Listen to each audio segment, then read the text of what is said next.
Imagine what they're feeling. After all the theatrics and fanfare, the sensory overload of a sport's greatest spectacle. Ready. 3. Then it stops. That outside roar is reduced to an internal rumble. And what if becomes what is. Real season starts today, man. Deep breath here. We got a good shot at this one. I'll see you guys at the end here. Here they come. Green. Dig like hell, baby. 2 off ahead of this help. At the Daytona 500, it's not what you are, but who you are. Confidence is earned in here. See what dream about moments like this.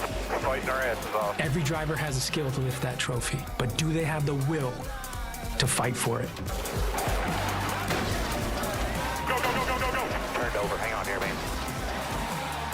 A chance to win the great American race. Can you imagine?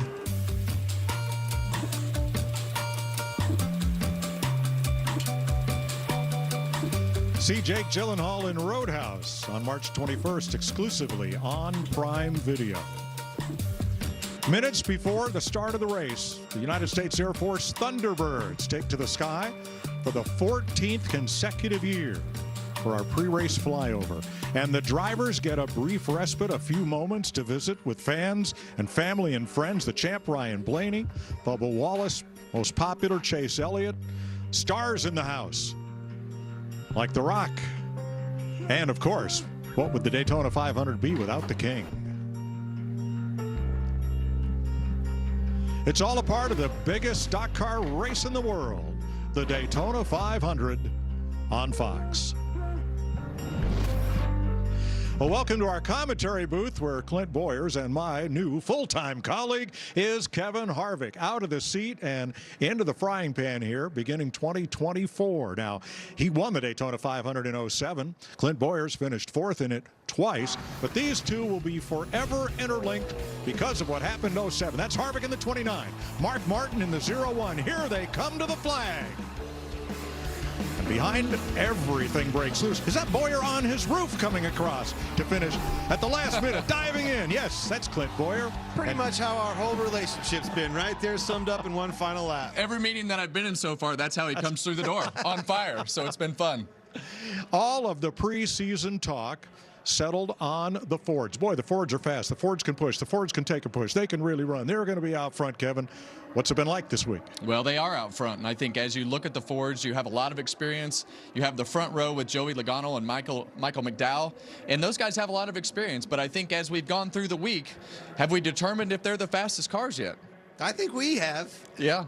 The matter is, have they determined? I think these Toyotas are extremely fast. Very slow in qualifying. Couldn't figure it out. No show Jones on the qualifying day. Flip the page to the duels. Holy cow. Lights out. Straight to the front they go. Think of Denny Hamlin, 3-time champion. Think of Christopher Bell winning that duel. A lot of these Toyotas, their teammate, Martin Truex Jr., champion. These guys are coming to the front. You're going to see a lot of them today in these Toyotas. Now, the Chevrolets have work to do because in Friday practice, the final practice, their best time in the draft was about 7/10 back of Toyota's best time, while the Fords were somewhere in the middle. But it seems to us that each manufacturer will pair up their drivers to work together as best as you can make a plan, but we all know about plans. Well, there's a plan, but it's a matter of how long does that plan last and how many of your buddies are still around at the end of the race to execute that plan. So we've seen everybody at times look strong. We've seen Kyle Larson push well. We've seen the Fords feel good about their cars, but we've seen those Toyotas do things that we don't feel like that we've seen other cars do in the past. So it's going to be an interesting start to the race to see everybody get used to everything that's happening with all the cars on the racetrack, and that's always a big difference here. 40 years anniversary of Hendrick Motorsports to the day today. Do not count Rick Hendrick and Hendrick Motorsports out of this thing. The 5-car, Kyle Larson champion, also America's popular driver, Chase Elliott in this 9-car. He is back, ladies and gentlemen. Keep an eye on Hendrick Motorsports. Can they make it happen? Stay out of my space. Well, I'm getting excited. You're already in my space. Well, hey, we got to get 3-4 wide here. It's Daytona, baby. Richard Petty said it often and said it best. The best you can do on any given Sunday is put yourself in a position to win. Circumstances may dictate the outcome. Let's go trackside. Ladies and gentlemen, at this time, we ask that you please rise as you are able and remove your hats as the Robertsdale High School Junior ROTC Color Guard presents our nation's colors. Here to offer today's invocation, representing Advent Health of Central Florida, please welcome Chaplain Farzet Norian. Father in heaven, we pause for a moment to acknowledge you this afternoon and ask for your presence to be with us. Please protect and keep safe our drivers in the race today, our crew members, our officials, our fans, and their families. And Lord, please protect and bless our men and women in the military and law enforcement and their families. For these things we ask. In Christ's name, amen. Here to perform our national anthem, please welcome the 82nd Airborne Division All-American Chorus.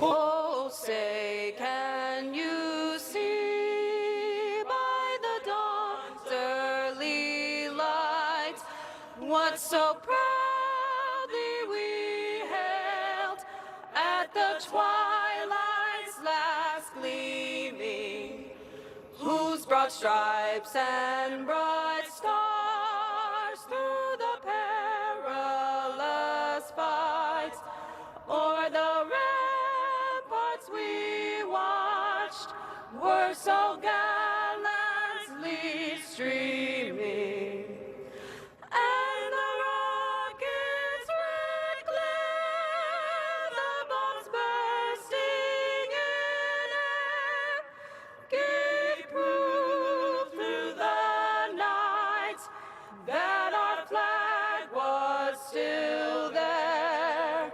Oh, say does that star-spangled banner yet wave o'er the land of the free and the home of the brave?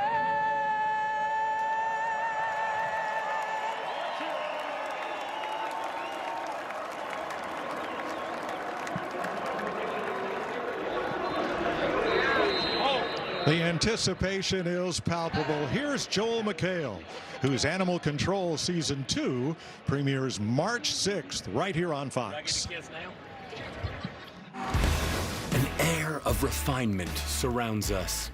Who doesn't enjoy a little bit of class, like fine champagne, this pinky ring, or this pinky ring, or this top-heavy thermos that everybody wants so badly? I'll figure that out later. It's time to reveal the top 20 drivers of the Daytona 500 field. In row 10, Stuart Haas's own Chase Briscoe and the number 17, Chris Buescher. Row 9, William Byron and the 2022 Cup Series champion, Kyle Larson. Row 8 is full of fun. Bad Brad Keselowski, who is paired up with Ty Gibbs. Zane Smith and the number 99, Daniel Suarez, make up row 7. Harrison Burton starts alongside the number 43, Eric Jones, in row 6. Row 5 contains a guy with 3 names, John Hunter Nemechek, starting next to the up-and-coming 2 names, Carson Hocevar. 3-time Daytona 500 winner Denny Hamlin and Alex Bowman start in row 4. That brings us to row 3. 2022 Daytona winner Austin Cindric and former Cup Series champion, Mr. Popular himself, Chase Elliott. In row 2, the number 20 car, Christopher Bell, and a guy who is back like Jordan wearing the 4-5, Tyler Reddick. And the head of the field, Front Row Motorsports, isn't just his team name, it's now his reality. Starting second, Michael McDowell. And at the very top, this guy is... It's NASCAR's opening day. It's race day for the Great American Race. This is a race with favorites, long shots, dreamers, all drivers. This is the biggest day of any of the year of NASCAR.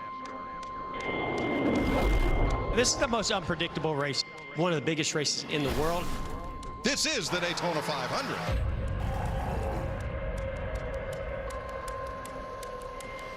Yes, it is, and it's getting ready to start. Look at that packed crowd. And The Rock in a military vehicle taking a couple of celebratory laps. A wave at the crowd. And then he'll get in position to do his thing here. Been a busy week for NASCAR on Fox. We had some great features all through the week. I wish we had time to show you all of them. We don't. But here's a couple of snippets for you. So from one 7-time champion to another, congratulations on 75 years. Those were pretty nice words. I meant every single one of them. Let's go win another 500. Yes, sir. Let's do it.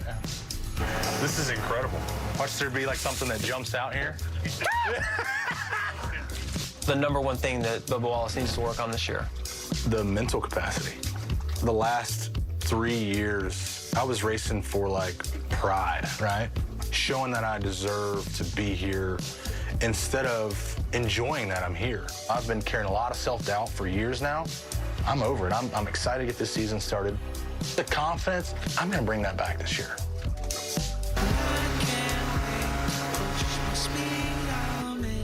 I want to introduce you to someone that has sold tickets at the Daytona International Raceway since it opened in 1959. And before that, she even sold tickets to the beach races with Betty Jane France. She's so famous, they even named the ticket office after her. Let's go meet Juanita Lightning Epson. How did you get the nickname Lightning?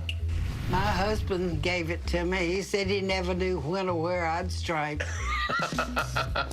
What was the low point in 2023? The quick answer would be getting hurt, but I really, that was not the low point for me. We just were not fast enough, ultimately at the end of the day. The suspension. Yeah, had that too.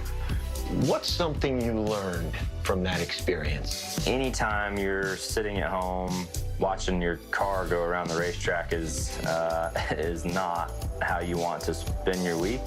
What would success be for Chase Elliott in 2024? Everybody wants to win 10 races and lead all the laps and win the championship. I think there's a but in here, for sure. You have to be among that group of guys right now that when the race is over, no one's surprised they won.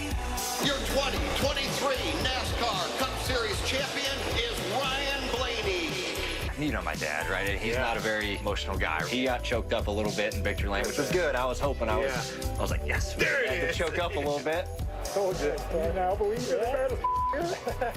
My dad told me when I first was going to get into the sport, he said, do what you can to leave it better than when you got there. And being the champion, I think gives me more opportunities to do that. I'm excited to do those things. I'm going to add one more name to the list. I think old Ryan Blaney's going to be a good champion. Oh, appreciate it, Clint. Cheers. Cheers. Do your dads give you pointers when it comes to racing? My dad mostly says, keep the wheel straight, guys. Keep the wheel straight. He spun me out. You spun him out? Yes, he did, and they got in a big fight. You're gonna spin in front of the field and collect a couple. You're gonna fight. Oh. Young drivers, start your engine. Whoa, easy, easy, easy. Oh, man, those kids are good. Is it over between you and Kyle Busch? Well, I don't think it's ever over. I feel like this was a good test for my first interview. Yeah. So let's say you don't win the Daytona 500. Well, that would suck. I know. You've been so close so many times, and you've freaking won everything in this sport. Are you happy with everything that you've been able to accomplish in your career?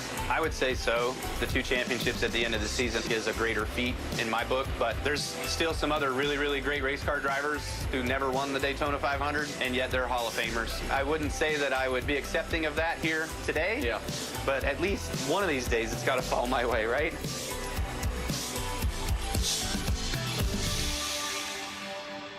So, is it over? You grilled him pretty hard. Well, I don't think it's over for Kyle Busch. I think he's going to be in the game today. But I just want to say thank you to Kyle Busch for not just completely torching me on my first interview. No, I meant was it over for you and him? That for your first interview. Yeah. Boy, that was, you guys, I thought you told him you was going to dot his I one time. Well, you got to do what you got to do while you're racing. Awesome interview. Loved it. Moments ago, Jamie Little caught up with The Rock. Mike, how cool is this? The Rock is with us to help kick off the NASCAR season. And on March 30th, you are going to help kick off the UFL. Yes. Tell us about this new league and what you expect. Well, first of all, I got to say it's awesome to be here. So for everybody at home, if you haven't been to a race, you got to go because this is incredible. Now, as for the UFL, cannot wait. The United Football League, I expect great football, passionate football. We all believe in spring football. We have the great support of the NFL, but most importantly than that, we have the great support of the fans.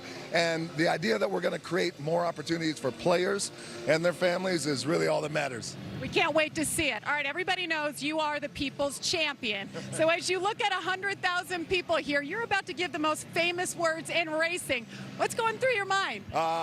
Again, I have chills. This is incredible. There's a word I like to use all the time called mana, and you could feel the mana on the track, on this pavement.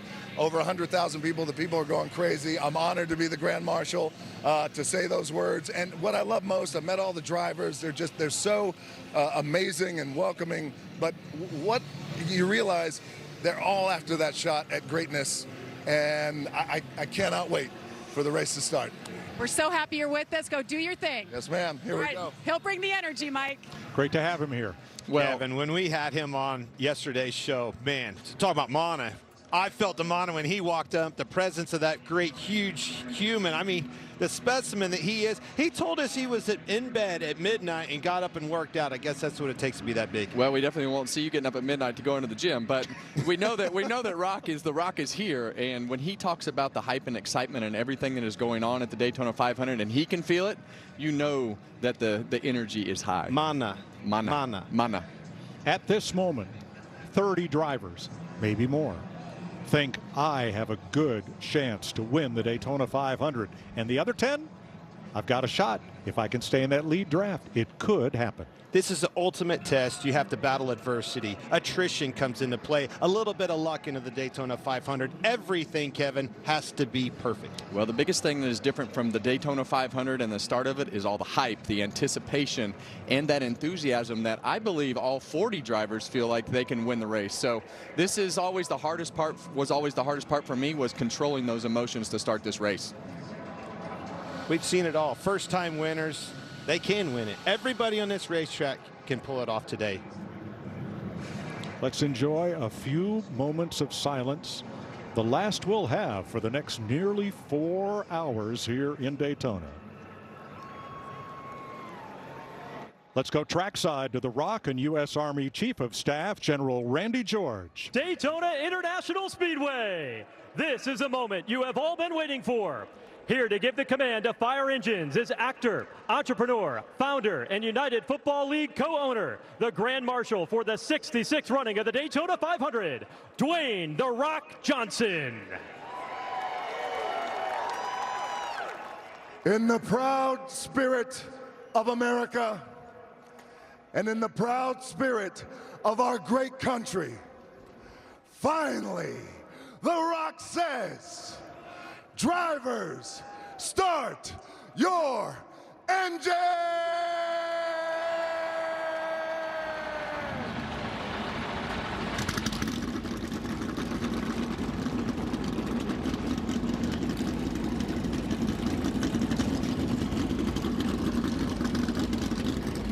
We are 500 miles from history here in Daytona. Green flag next.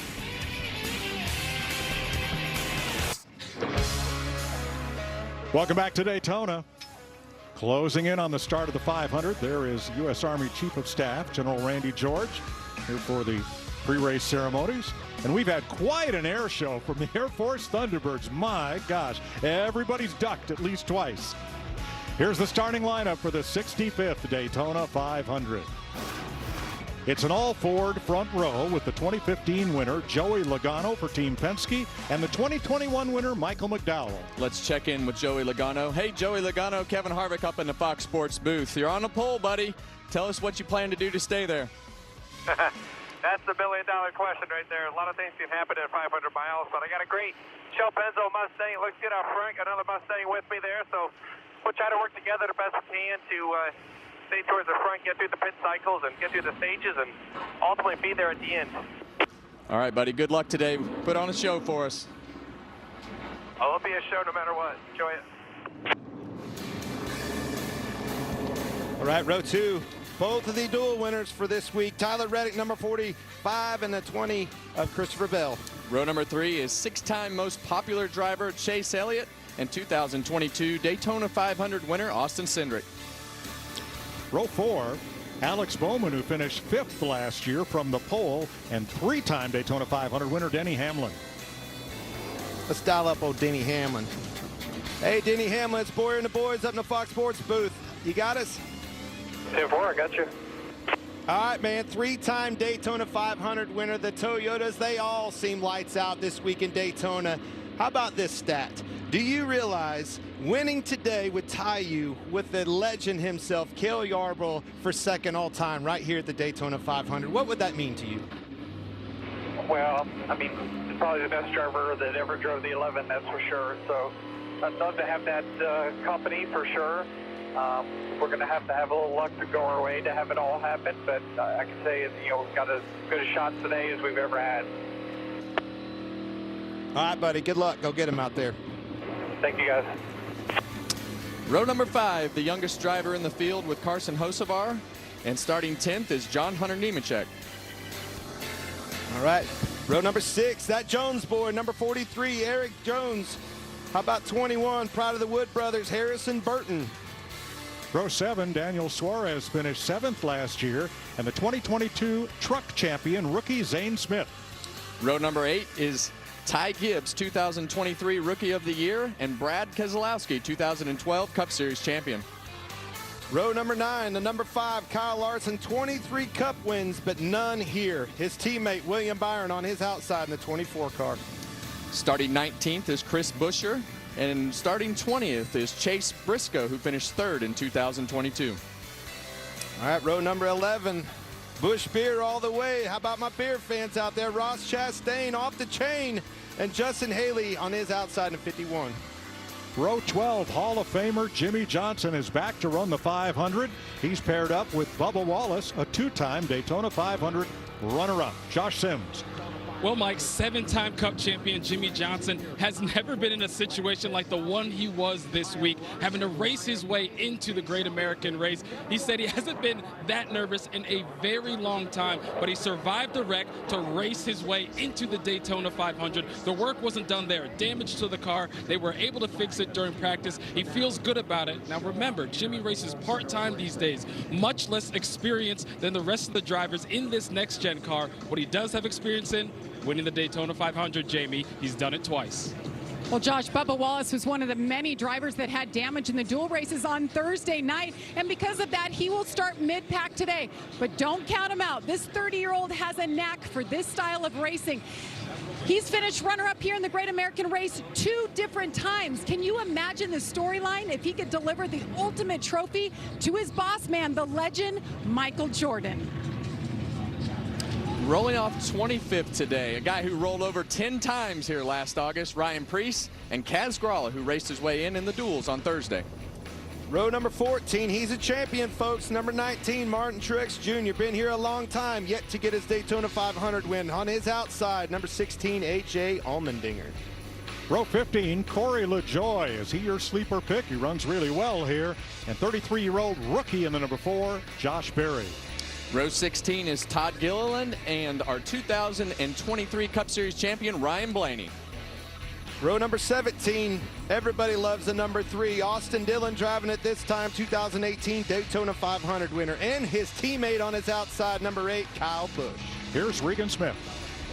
Well, Mike, Kyle Busch is perhaps NASCAR's fiercest competitor, and he has used that fierceness to gain 63 wins and 2 championships. But the one that has eluded him is the Daytona 500. Much like last year, a crash in Thursday's qualifying races has relegated him to a backup car. But also, much like last year, the team feels great about that backup car and the chances of him getting to the front with it and perhaps claiming that first Daytona 500 win. 35th, the 2023 500 winner, Ricky Stenhouse in the 47. And from Las Vegas, Riley Herbst, who finished 10th in last year's 500. Row 19th, making his 3rd Daytona 500 start, is Daniel Hemrick, and right behind him is Noah Gragson. Rounding out the field, row 20, Anthony Alfredo locked himself in a qualifying night, and on his outside, David Reagan and out RFK car. Entry for this thing, the third entry for RFK. Keep an eye on David. He'll be marching to the front. These drivers will go to the rear because they've had to move to a backup car, largely after what happened at the conclusion of one of Thursday's qualifying races. Let's show it to you. Watch the yellow number 12 of Ryan Blaney get turned and take a savage hit into the outside wall, measured at 55 Gs. Man, it still hurts, Kevin. And it's on fire, too. So there is nothing good about that. And we're just glad to see Ryan get out of that car. Ryan climbed out okay. Practiced Friday. Now has a new helmet and a new car. Let's check in with our crew chief, Larry McReynolds, and a look at aerodynamics. Yeah, Mike, anytime you're at a high-speed super speedway like Daytona, to be faster, it's all about the draft. The more cars you can get in the line, the faster you're going to run. So let's take a look at airflow at our Toyota Cutaway Camry car. Here's a single car right here. This is what the airflow will look like. You're going to see max downforce on the front of the car as well as in the rear of the car in that rear spoiler area. That actually more downforce and hurts the drag. But as a car approaches that lead car, you're going to see the airflow change. It takes downforce away and it gives it less drag, which makes them run faster as one unit. Look at the hood flaps as the pressure changes on that trail car. That's the reason they come up. Now, the more cars you can line up, the faster you're going to run. Mike, this is why after a green flag pit stop, you want to make sure you have a partner to draft with to maximize that speed after leaving pit road. Thanks, Larry. Safety in numbers. Well, it is safety in numbers, and when you look at that graphic, when you see that hood flap stand straight up, you know you're doing a good job, but you need your team of manufacturers to do what you need to do to stay in the front and even get to the front if you're not already there. Strength in numbers. That's right. Yes. All right, it's time for Toyota Rev Up to Green. Toyota is proud to be pacing the great American race with a new Toyota Camry XSE, which continues to be proudly built in Georgetown, Kentucky.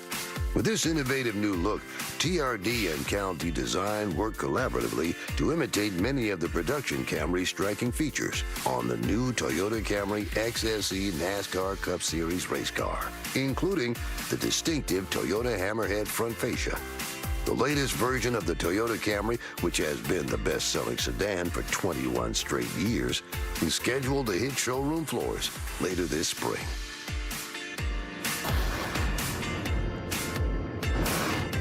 It is a beautiful day in Daytona. It's Bill France weather, as they said.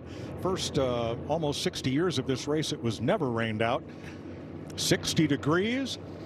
Winds out of the northwest at 12. Track temp due to the sunshine 90 degrees. And how about this crowd?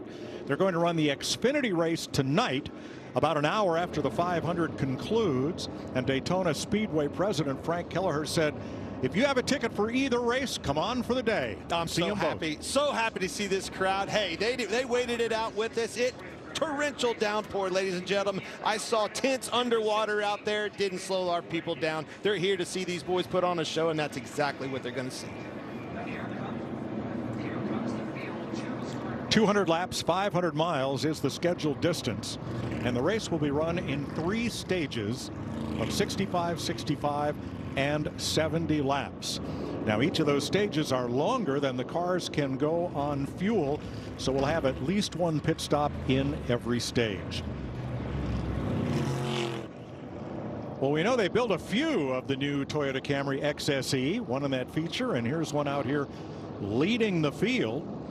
Big lower grille area with C-shaped corner vents, a hood with new character lines and duct exits, updated thinner taillights. Cool piece in showrooms this summer.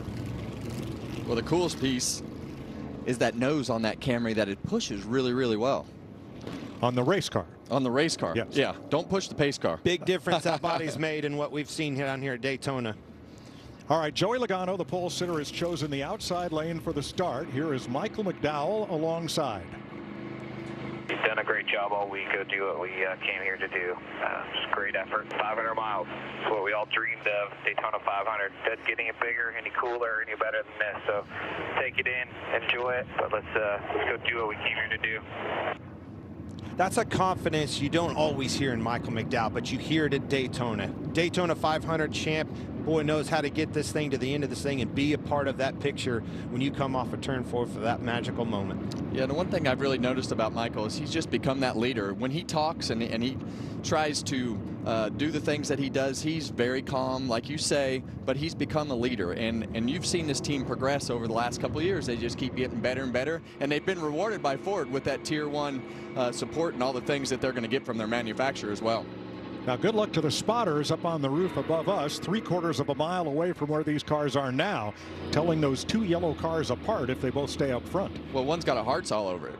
Oh, well, that. I mean, surely we can pick the ones with the hearts out, don't you think? All right. Well, I want to know Kevin, what's your heart rate right now compared to last year's Daytona 500 in the seat of the number 4? My heart rate's still high because I know what those guys are feeling coming to the green flag. The anticipation, your heart rate, and that's one thing that we will talk about as this race starts, is the anxiety of coming to the green flag at the Daytona 500.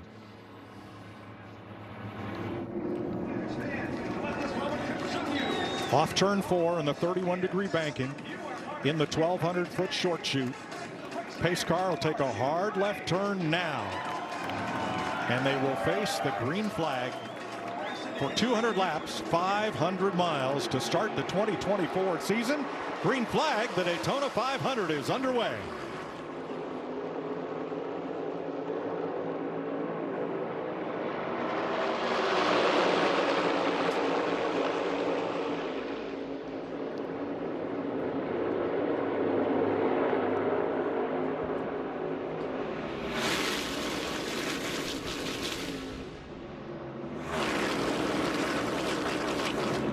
Still building speed in the back straightaway.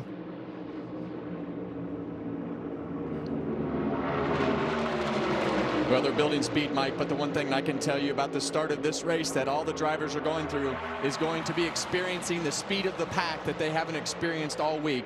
All 40 cars in the pack, they've only raced against half the field so far, and right now they're all lined up, building speed, but speed that they haven't felt before this week. I think this weather is going to play a role in it. Mike, you told us about the weather. Sun's out. You can see it shining down on this racetrack and on these cars. These boys are going to have their hands full here in a few laps, and these things start slipping and sliding around and tires wear out. And after 2 solid days of soaking rain, you don't want to end up in that infield grass. That will be a difficult escape. Well, we qualified at night. We raced in the duels at night. You see the sun shining like Clint is going, like Clint is talking about, and these guys are going to experience that as they get 10, 12, 15 laps into this run. But the thing I can tell you is it will also go through a bigger swing today because of the fact that we're starting in the sun and going to end in the dark. They're lined up like the pace lap, but they're doing 186 miles an hour.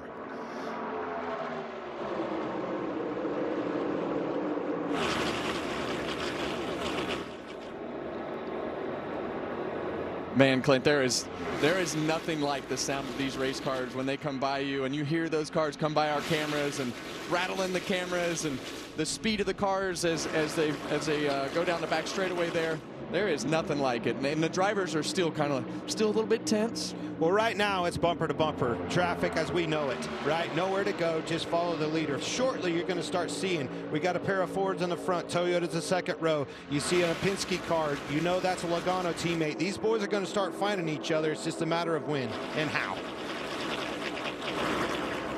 And it's just like they experienced Thursday night. The beginning of this race is really, how does my car feel? Is it hitting the ground? Am I comfortable in the seat, steering? And we see the same excitement that little guy sees in the grandstands watching our screen right here. The other thing about this race in particular, you know, we've watched the duels. I heard you say that's a half a field, half a pack. This is the first time all of these guys have felt their cars running this speed. Larry showed us how much of a difference just one car makes behind. Can you imagine a whole field? 40 cars back there making it. All right, here's the first breakout up in turn number 3, 3 wide, about 7 or 8 rows back. Things starting to move in mid-pack.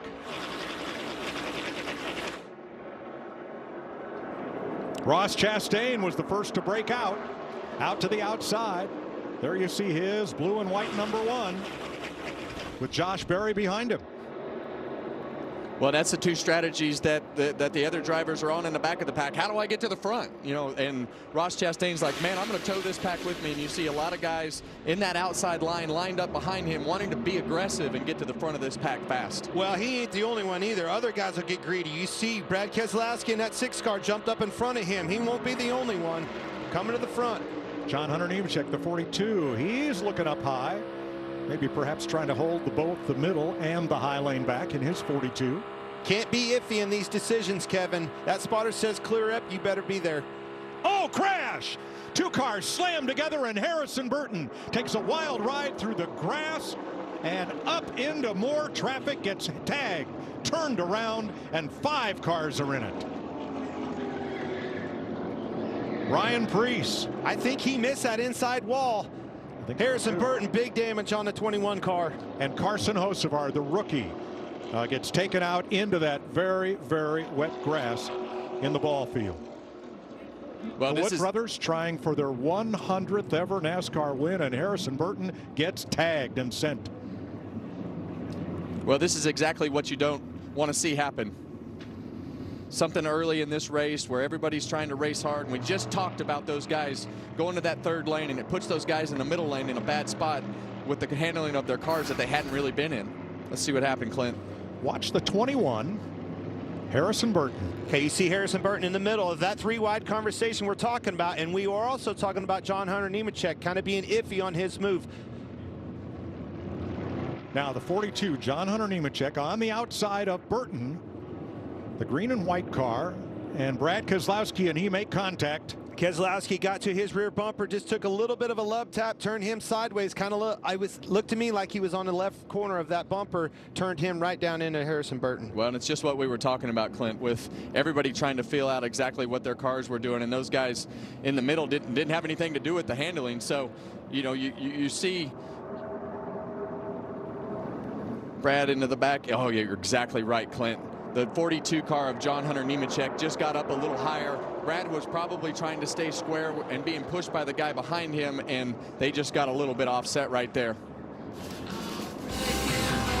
Austin Dillon, Jimmy Johnson among those with damage in this one. We're 6 laps in at Daytona. It's not too late to play the NASCAR Super 6 Challenge. Just download the Fox Sports app right now and make your picks for a chance to win your share of $10,000 in cash prizes and VIP tickets to next year's 500. Here are the cars with at least some damage in this crash. Kaz Grala was the car Harrison Burton came up and slammed into when he came back up onto the racetrack. Austin Dillon also got some damage, as did Jimmy Johnson. John Hunter Nemechek at the front of this, and rookie Carson Hocevar. There's Johnson at rest. All right, let's have a look at how and where this gets started. Yeah, and this, you called this, Mike. This starts right here with John Hunter Nemechek as he tries to block this upper line right here. Brad Keselowski coming. Brad sees he's middle of the road. You see him check up right there, and it checks the whole lineup. Well, as he checks up, the 1 car of Ross Chastain's right on his bumper, ships him back forward with a run of speed, and John Hunter's up a little bit higher than Brad Keselowski is. They get their bumpers off center, and off it goes. There's Hocevar tangled up with Burton's number 21. He comes back up the blue and white car. Wham! Kaz Grala. Wham! Austin Dillon. Jimmy Johnson got involved a little further back, and Ryan Preece slides right past the end of pit road, but did not contact the wall. We're lucky he didn't tear up any more cars than that. Look how many cars are behind him. 3 wide. You look up and see Harrison Burton sideways, Kevin, 6 laps into this race. Oh, my gosh. Yeah, and as I was watching them slide through the grass, I was hoping they didn't do this and come back up the racetrack. You see, that's where all the cars got torn up. Jimmy Johnson's cars, it just depends on that left front tire and if the toe is knocked out, or I see him with the hood up on pit road. But Harrison Burton, what a terrible break for the Wood brothers and everything that you prepare for over the last 3 months. And we see this race go that time every once in a while. Just these early wrecks that sometimes start with just people trying to go and trying to move forward. Burton would have been okay, but for coming back up on the racing surface, obviously couldn't slow down.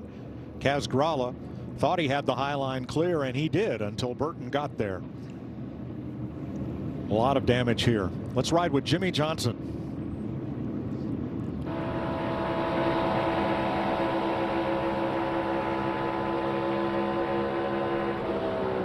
Terrible feeling. Smoke. Yeah, and he just. That's a pretty good shot. Yeah, that was a lot harder than I thought. Yeah. I feel so bad for Harrison Burton. Riding in the middle, doing nothing wrong, minding his own business. Those guys were 3 wide on his outside, kind of stacked that line up a little bit. No, nothing he could do at all. And the one thing you notice from Jimmy Johnson's car is he was in the back of the pack there. With this particular car, you can't just hang back like you used to. You have to be somewhat close to the pack. You see Ryan Preece sliding through there. Harrison Burton's radiator and ductwork, everything fly out of the front of the car. That's a good point, Kevin. You know, in years past, back in the day, you just ride around back far enough knowing that that's going to happen, that you could get out of harm's way. You'll lose the draft if you lag back too far. Kaz Grala, the Boston native, hauled back to the garage. Repairs for Austin Dillon and Jimmy Johnson. Pit road is open. Here they come. Josh. For Michael McDowell in to top off with fuel only. Whoa, that was close with William Byron right there. Jamie? And Bubba Wallace, they knew right away they wanted to come in and pit. They said all we need is 2 seconds of fuel, and go, wow, there's all kinds of chaos down here, Mike. Guys, this is worst case scenario because of all the cars on pit road and nobody's out of the race, and every pit stall is occupied, but everybody wants to keep these cars full of gas in order to put themselves in a great position. Now Corey LaJoie, A.J. Allmendinger, William Byron, and Todd Gilliland took tires. Most everybody else was gas only. First caution of the day comes out working lap 6. John Henry Nemechek into Harrison Burton. Big crash.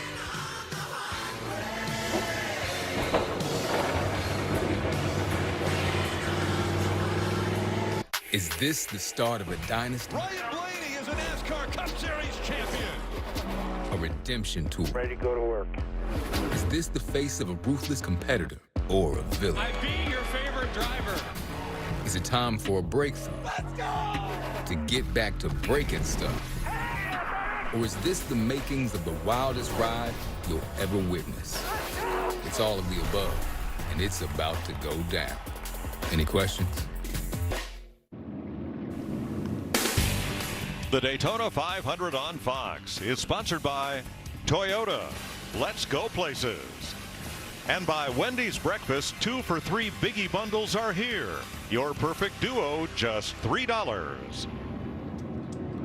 10 laps complete in Daytona. Here's our aerial coverage provided by Goodyear, powering the race from green to checkered flag and every mile in between. Goodyear, more driven.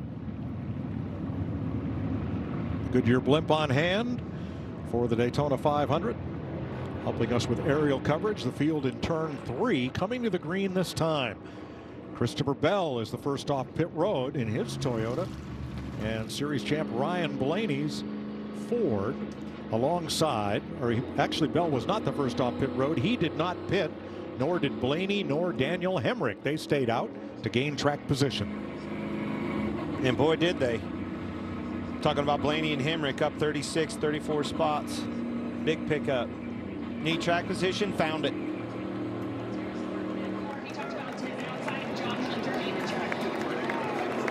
Pace car is in. We begin lap 12.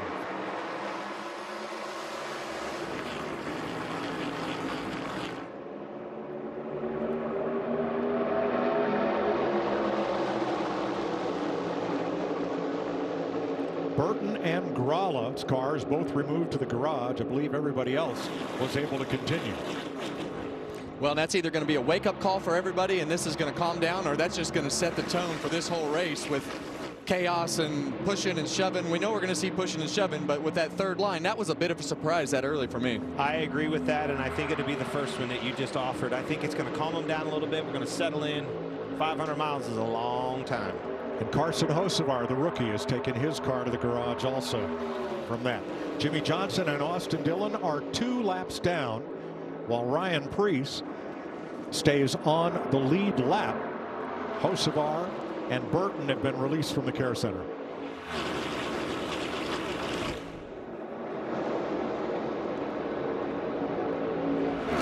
And now it all resets. We see Christopher Bell and Ryan Blaney at the front of this pack. Daniel Hemrick at the front of the pack, like you guys talked, didn't pit, stayed up front. That's a call from the crew chief to say, hey, we need to do something early to establish ourselves at the front of the pack and hope that you have enough guys to pit with you, or you have another caution fall your way. And I would tell you that I would much rather be at the front, Mike, than at the back. I feel like it's safer. Regan, how about Blaney's move to the front?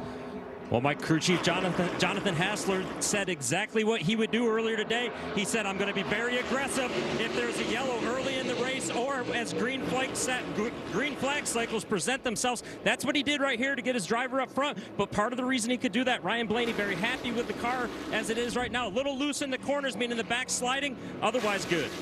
A.J. Allmendinger having difficulty, a drive-through penalty. Right here on pit road. See Austin Dillon headed to the garage area in that 3 car. Such a bummer. Former Daytona 500 winner. Out of it here. Allmendinger was penalized, given a drive-through penalty for not lining up properly for the restart.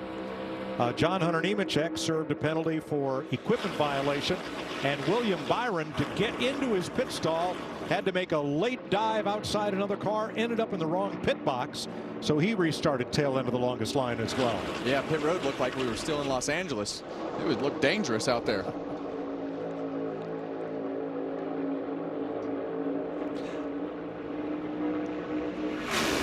Watching Hemrick and Blaney pull that off and gets his track position, virtually going from the tail back to the front, leading this pack, Kevin. I'm kind of surprised some other teams didn't elect to try that. Well, we're racing towards stage 1, and everybody knows that there are points on the line. I know we're racing for the Daytona 500 and everything that we need to do, but you got to put yourself in whatever you think is the best position to not have to put tires on, to not have to, to put the least amount of fuel into it, but you got to have track position. You want to be able to be in control of this race, and that was always something that Rodney Childers and myself talked about when I was still driving the car.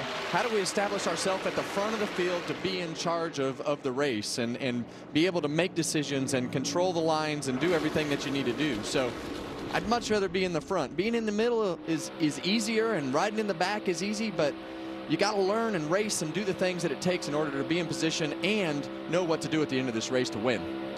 Ryan Blaney is not just the defending Cup Series champion. He is a third-generation racing champ. Let's go under the helmet with Ryan Blaney. I was born in Hartford, Ohio. My favorite driver growing up, besides my dad, I was a big Jimmy Johnson fan. I don't really treat myself a lot. I don't really. My fiance always asks me, what do you want for Christmas? I was like, I don't need anything. I don't want anything. I'm fine. I was like, well, if we win a championship, we'll get a pool. She's been harping on me for a pool for like a year and a half. I was like, all right, we'll make a deal. We win the championship. This is like in June. But we get a pool. Win the championship. And like, one of the first things I said to her on stage, I'm like, well, I guess we're getting that pool after all. So. Better get the hole. Better get the hole dug. It's time for a pool, buddy.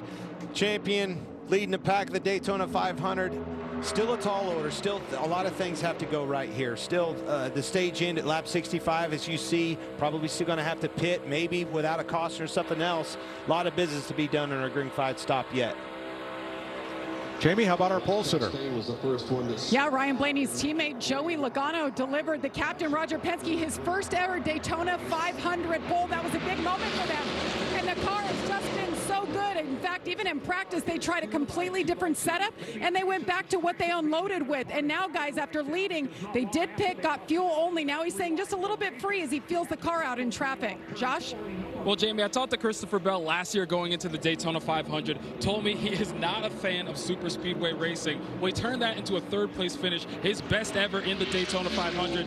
Came back this year, won his duel, so he's getting much better at this style of racing. Talked to him today, still not a fan, but he said the confidence is growing, and you see him running up front right now, guys. Did you see how he was holding the wheel right there, Kevin? Yeah, I did. We both grabbed it, each other, said, hey, what was that? Just a little bit of, hey, 500 miles is a long time. And long way to the house. And you hear Christopher Bell, the report there from Josh, talk about not liking super speedway racing. That's not uncommon. There's a lot of guys, I was one of them, didn't really like super speedway racing, but you have to put yourself in this unique mindset when you get here. And mine was always this. I have a 50-50 chance of finishing this race. So I'm either going to have a good day or I'm going to wind up in the garage with the wrecker towing me in. So that was just, I know that's always. You only gave yourself 50% chance? Boy, I always lied to myself. I said, boy, we're going to win this thing. I don't know how yet, but somehow, some way we're going to win. Then ended up upside down on fire. 18 laps complete. Christopher Bell's Toyota side by side with Ryan Blaney's Ford for the lead.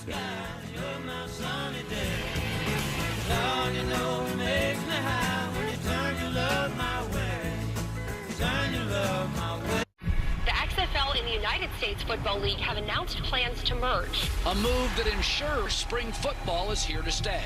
This is an iconic moment. An excitement from fans all across the country. Let's ball out, baby! This will bring together two of the best spring leagues we've ever seen. It's a win for football and for fans. The United Football League has arrived. There's no doubt spring just got stronger. Here we go. 22 laps complete in Daytona. Christopher Bell leading Ryan Blaney, Joey Logano, and Daniel Hemrick. Every lap that ends in a 1 is a chance for you to win one of 500 prizes being given away throughout the race, courtesy of Busch Light. Follow @BuschBeer on X and enter using hashtag BuschTona500, hashtag sweepstakes. Now this is kind of weird, seeing the Busch Light on the car actually going around the racetrack and not driving it. But there isn't a better sponsor that activates and does everything better in this sport than Busch Light. So they had a great run with them, and I'm glad they're still on a car on the racetrack. And they'll do a great job with Ross. Clint, put your phone down. You're not eligible. Boy, I sure wish I was. I know a guy, though. I know a guy, Mike. We'll get you fixed up. Yeah.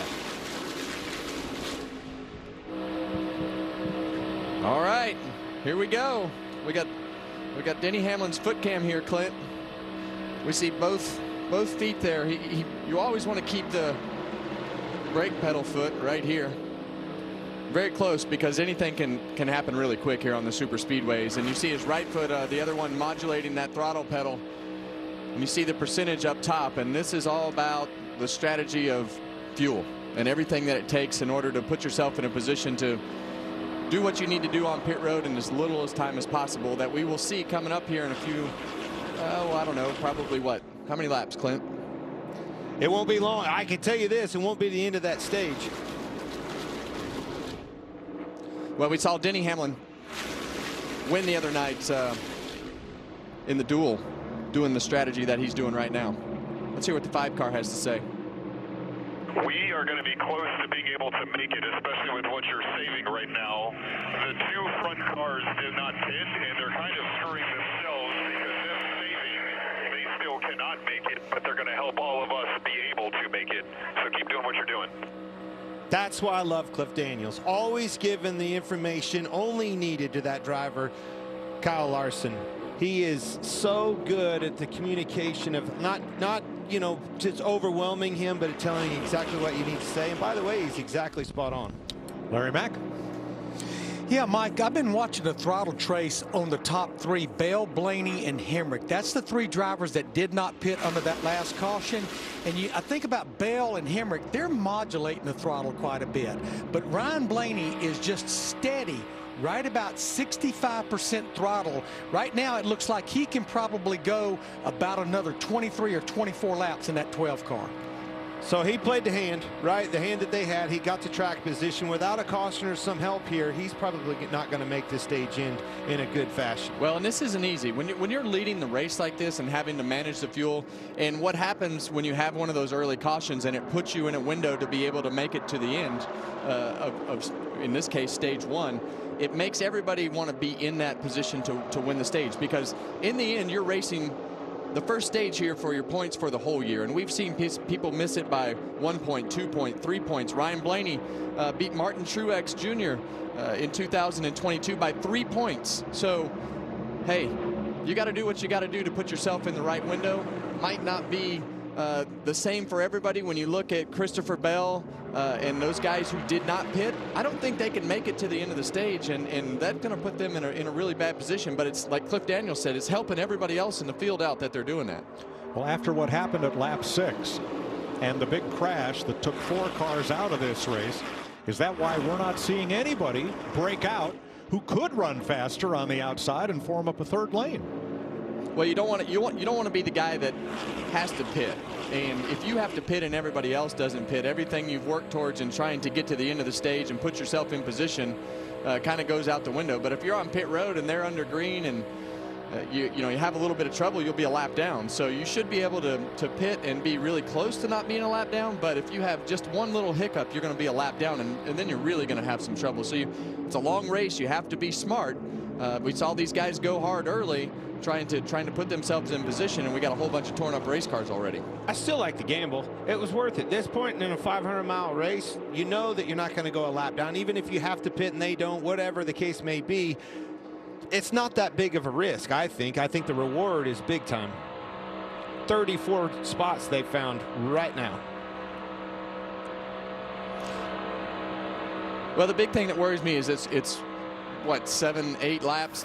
I didn't notice the number before it all went off. It's a pretty big number, Clint, that difference in laps that you're going to have to pit earlier to be able to go out there and have to run with 3 cars.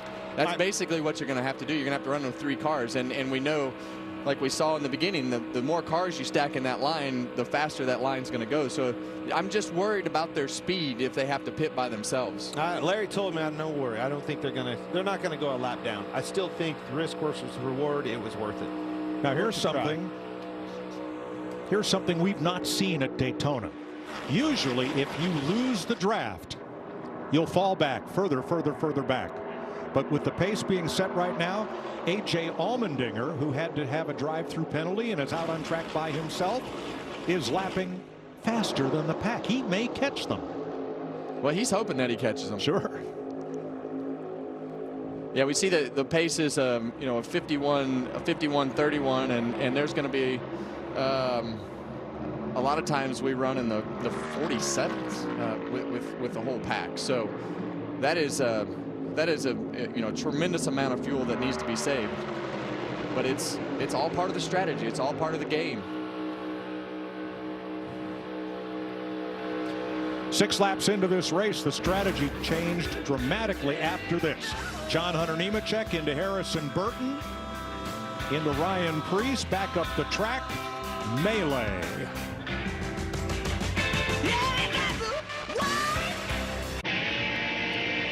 32 laps complete. Blaney, Bell, Hemrick out front. Here's a special moment earlier in pre-race. U.S. Army Chief of Staff General Randy George and Dwayne "The Rock" Johnson took a ride around the track in an Army ISV up on the banking there. Well, this race has completely changed. While we were in break, it became go time, and the front 4 drivers took off from the pack. Here's Christopher Bell's audio. Now let's try to fix the pace up here. Everybody's saving so damn much it might end up hurting us on the back. I don't know what else I can do. I can put my foot down, but I'm not going to go anywhere. Maybe you can get in front of the 12 and he'll push you. He'll go. He's in our same situation. Well, it's like they listened and heard Cliff Daniels say that to his driver, Kyle Larson. He told him that very thing. Them holding it back on us, 60% throttle, is only helping us. The card that Blaney, Bell, and those guys have with this, nail it. Go for it. Let's go wide open, drive off from these guys, force them and their hand to try to pit with us.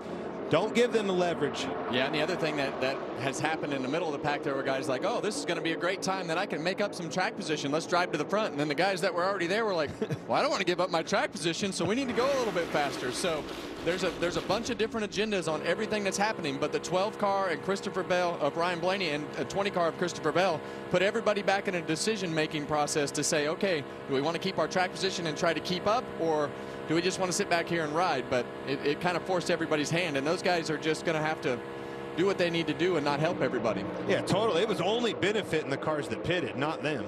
So the top 10 on the restart are still the top 10. However, that long run, 4 drivers actually got completely away from the field before everybody else picked up. And now Joey Logano's pulling that outside lane back to the front again. Now we have a race. Now you can see everybody turning them horses loose and going for it. Logano, big runs on the outside off his teammate Cindric behind him. Now you see 3 Penske cars on the outside with Blaney pulling up. Yeah, and what happened in the pits is everybody's going to say, well, we got this much savings and we can go this far. So it obviously looks like everybody feels like they need to go and feels comfortable about going. But the 3 guys who didn't pit, they're not going to make it to the end of the stage. Not without help. Look at these down markers. This is how fast they're moving, almost a football field a second here at Daytona. Larry Mack, how much has the pace picked up here? Yeah, in the last 5 laps, it's about 3 seconds a lap. And by my fuel calculations, the 12, the 20, and the 31, Blaney and Hemrick and Bell and Blaney, they can go about another 8-9 laps based on this pace right here. Pretty hard to believe you can hold a pack of, what, 37 cars up behind you, 3 seconds a lap, Kevin. Well, you got to be able to put yourself in a position from a strategy standpoint, and that's one thing that has come into play with this car. There's so much going on behind the scenes with the war rooms and the pit box and the calculations, and it's a complicated game, and it just makes it that much more exciting when you have that early caution and everything happening. Jamie? Well, Austin Cindric in the 2. You guys talked about him being a teammate to the Penske boys. He won this race in 2022. He knows how to get around, knows what to do, and he just heard those words he wanted to hear. You are good on fuel to the end of this stage. Hammer down. Well, that's good for us too. When they tell them hammer down, that means we're going back to pushing and shoving and trying to get the best position that you can, because now we're 27 to go in the stage and you got to start positioning yourself to try to win it. They were like a bunch of geese.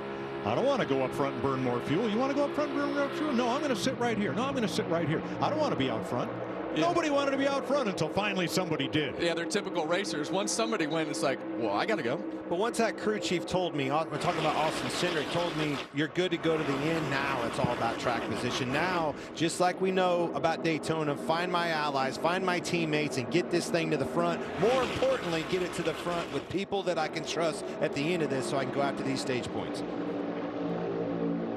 4 Fords out front, then Christopher Bell's Toyota, then Daniel Hemrick's Chevrolet. 3 Penske cars and Michael McDowell kind of fulfilling the preseason prophecy of how those Fords have speed and run well together at Daytona. There you saw Cindric move down in his line with his Penske teammates. He saw him wave to Blaney, which let him in right there. Thank you very much, teammate. All right, what's the difference between seeing your teammate, your real teammate from your team in your mirror versus anybody? Oh, here we go. What? They're going to pit. That wasn't a wave to let me in. That was a wave, we're pitting. And drag others with them. This should be gas only, like all green flag pit stops today. Christopher Bell going to get it filled up. Ryan Blaney is in. Big time heads up play by Bell and company on that 20 car. You know he didn't get the signal that we're going to pit. That was a heads-up play. He saw them. They needed that pit stop, and he went with them. Daniel Hemrick came in with the Penske cars and Christopher Bell. They don't all leave together. 2 stragglers, including Hemrick.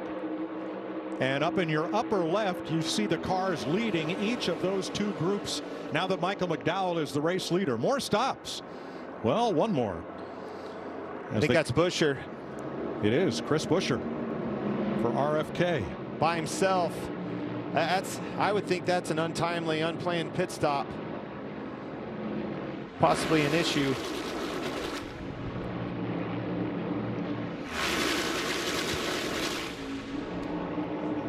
.24 laps to go.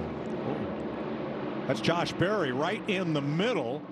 Got up there kind of close to Chase Elliott and Kyle Busch in the outside in the 9 and the 8.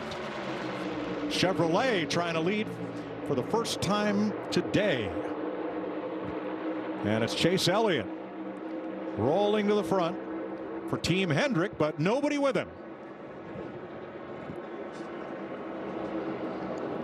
Michael McDowell, the Fords formed up on the inside to hold the lead. Yeah, kind of a confusing cycle here, Mike, with the Penske cars coming to pit road with Ryan Blaney and some of the, we obviously knew the 3 cars that were going to have to pit, but we saw Brad Keselowski come in, we saw Ryan Blaney come in, Joey Logano, so we saw a few Fords, and I'm not sure. Well, we heard Larry say they could make it to the end, but I think it was those cars we were talking about. Did they go down to help their teammate that they knew needed to pit, or was that not the case at all? Maybe a little bit of strategy. We'll try to find out. Chase Elliott comes off turn number 4, trying to be the first Chevrolet to lead this year's Daytona 500.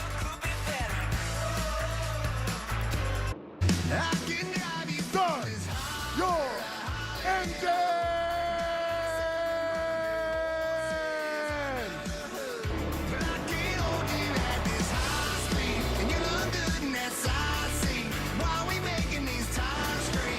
"46 laps complete, and this game has changed. Chevys are out front in a single file line. Chase Elliott and Kyle Busch 1-2, then the Toyotas of Bubba Wallace and Martin Truex. But the real drama here is with Team Penske, which all pitted together because Joey Logano and Austin Cindric needed less fuel than Ryan Blaney because they had stopped earlier. Look where they are on the racetrack. And Blaney, who pitted at the same time, had to take more fuel, was stopped for another 1.5 seconds. Look where Blaney is. Yeah, he's way back here, way back here. Here's Ryan Blaney. Let me know if you need more, please. Yeah, they're pulling away from me. Set up face. They won't fan out if they're risking stage points. Okay, they get no help from me then later in the race. No, thank you. Yeah, and hopefully they'll explain under caution what exactly happened. You know these 3 cars that stayed out. Ryan Blaney was one of them. His teammates were not, and his teammates were the ones that had the shorter pit stop, and they couldn't afford to wait from him because Ryan Blaney is going to get caught by this pack unless these guys pit. But Joey Logano and Austin Cindric were able to have a shorter pit stop, and that's what we're going to continually talk about with the pit strategy. And also on the same strategy, Bell and Daniel Hemrick, they're the ones that were even back further than that. They're going a lap down, getting into 3. These guys are in trouble without some help. They were stopped under green for 6.9 seconds, 2.5 more than Ryan Blaney. So here comes the field to put those 2 former leaders a lap down.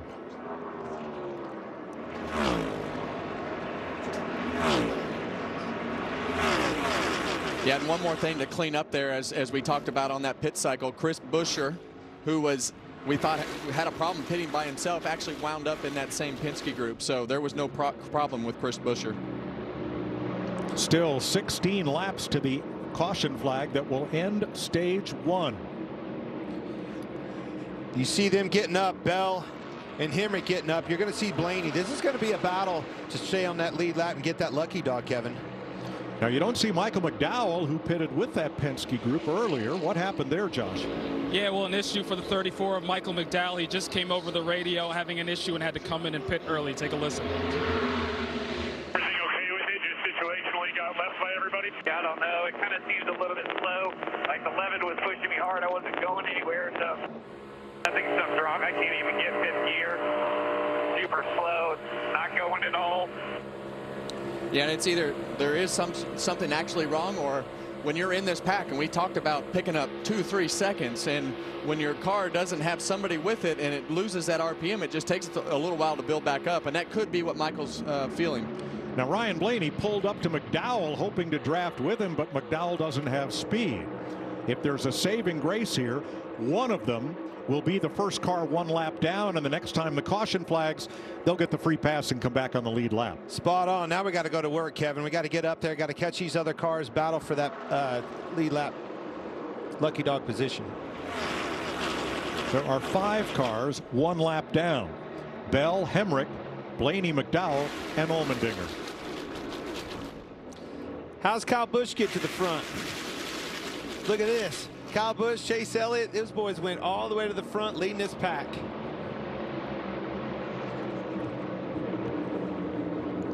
Quarter distance, 51 laps complete of the 200 will run today in Daytona.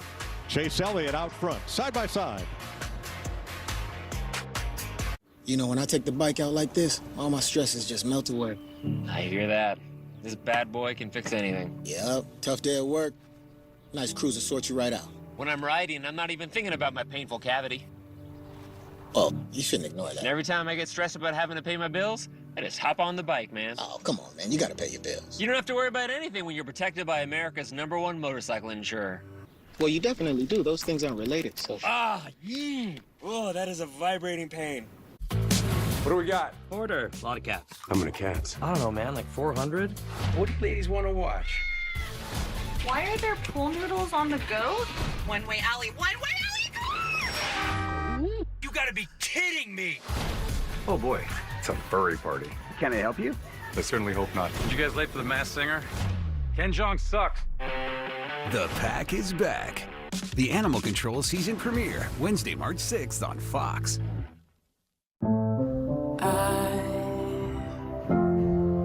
I was standing,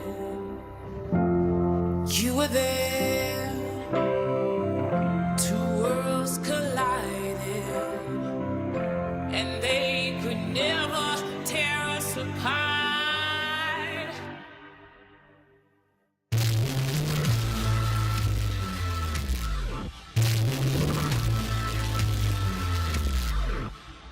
Is this the start of a dynasty? Is a NASCAR Cup Series champion. A redemption tour? Ready to go to work.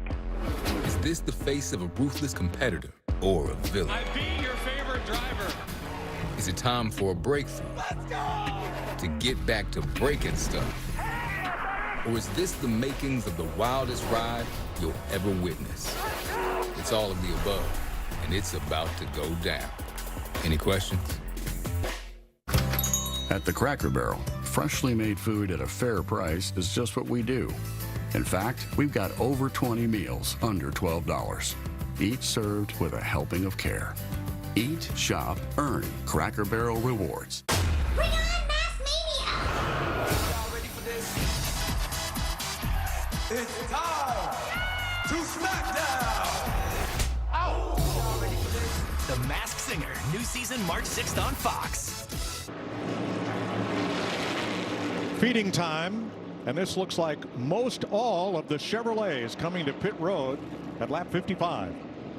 Well, and this is the hand that Ryan Blaney forced when he took off. It made all these guys not be able to save fuel, and now they're short for this particular stage, so here they are. Not much fuel at all. Quick splash and go. And they'll be pretty strung out as they come off pit road. Busch beats them off of pit road. It's like Eric Jones stalled it, leaving his box. Yeah, and that's what you don't want to have happen. You want to do everything that you need to do to get on and off pit road as clean as possible to get right back in line and up to speed. Now there's that Penske group, 38 seconds behind the leaders, and here's another group. Bubba Wallace, the race leader, locks it up coming to pit road, bringing Martin Truex with him. Denny Hamlin, all the Toyotas in this time.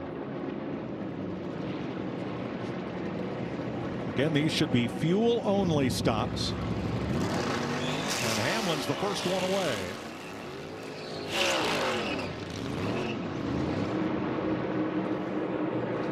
Now, if there is strength in numbers, it will be in this group forming up quickly in a draft, because here come the leaders through the tri-oval. There they are. You see them merging back onto traffic, too. Kyle Busch leading. They're going to blow right past them, Kevin. Yeah, and they got formed back up really well. Off of pit road in a single file line, all Chevrolets right there. Did a better job. They just did a better job. They were cleaner coming on, more efficient coming in. You saw Bubba Wallace slid, stacked that line up a little bit. And that's what you want to do. That's That's exactly what Bubba Wallace wants to see happen. He wants to see those cars have to make a lane change in order to slow them down just a touch. Now that group is Kyle Busch in 9th place on back of the Chevrolets who pitted. Here are the leaders.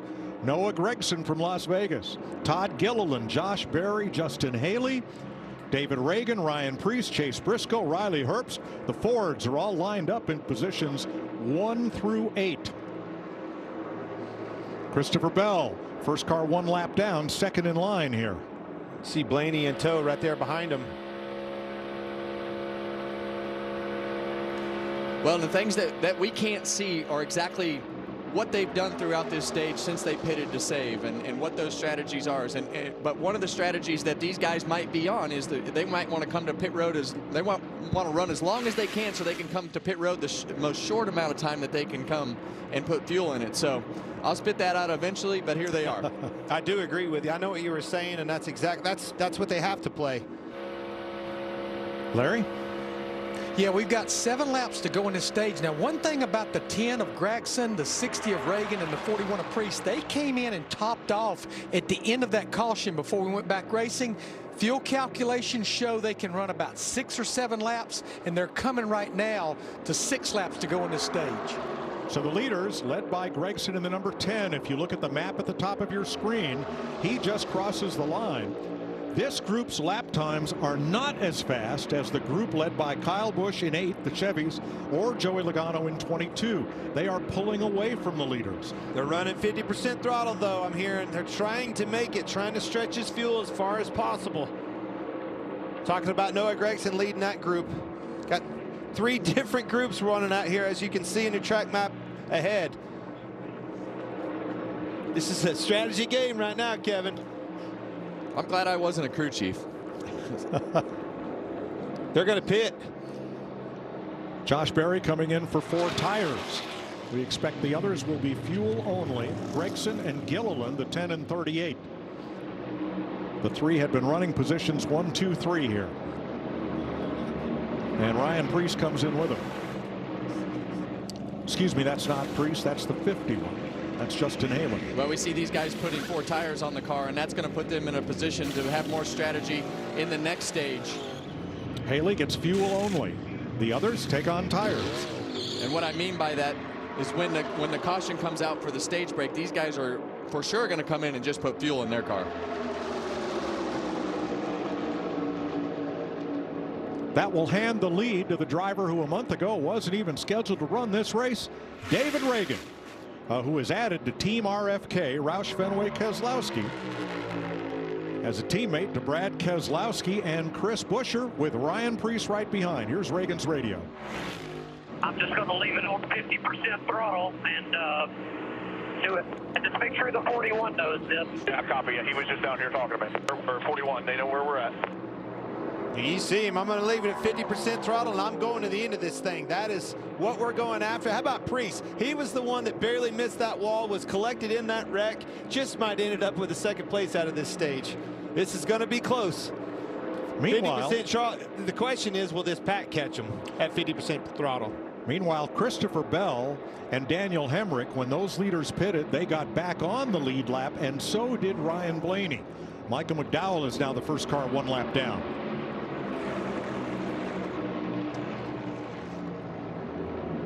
So in the map at the top, you see 60. That is Reagan, the race leader. Kyle Busch in 3rd, with a group that is running 5 seconds faster a lap. All right, Kevin, I listened to you at the top of the show. You told me all the manufacturers, you go in as a driver, you're listening, we're going to do this, we're going to do that, we're going to pit at this lap, we're going to do it together, we're going to do it as a manufacturer group. Holy cow, look down this list on the pylon. They're all over the place. 2 Fords leading, Chevrolets, a gaggle of them, and then Toyotas behind them. They're all over the place. Yeah, I think that the first 2 guys are, they're going really slow. Obviously, you see that the Chevrolets eat them up there, but the Chevrolets and the Toyotas are together as we go through this first 2 packs here. So it's the Chevrolets have done a great job in doing what they need to do on and off pit road. Well, Reagan and Preece, they might make it to the end of the stage, but it won't matter. They've lost the track position and moreover the points that they were going after, stage points. But they should be able to stay on the lead lap, which will keep them in the top 30 for stage 2. Well, and what's going to happen as we see 2 to go here, they should be able to start racing here and do what they need to do to try to get themselves in a position to get stage points. So it's either 2 to go or 1 to go. It depends on what the manufacturer has told them what the team plan is to get to that point as to when you can race. That's exactly right. And I see 2 teammates, Hendrick cars behind them. Look, 1 in between Daniel Suarez. Then you see Larson already going to the outside with Bowman. Look for Chase Elliott and his teammate as well, Byron, to go up. 4 Hendrick cars pouncing on your leader. Coming.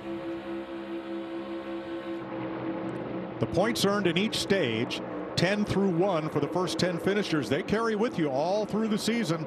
Some of these teams are counting points beginning right now. How about this? Byron moved up to go around him.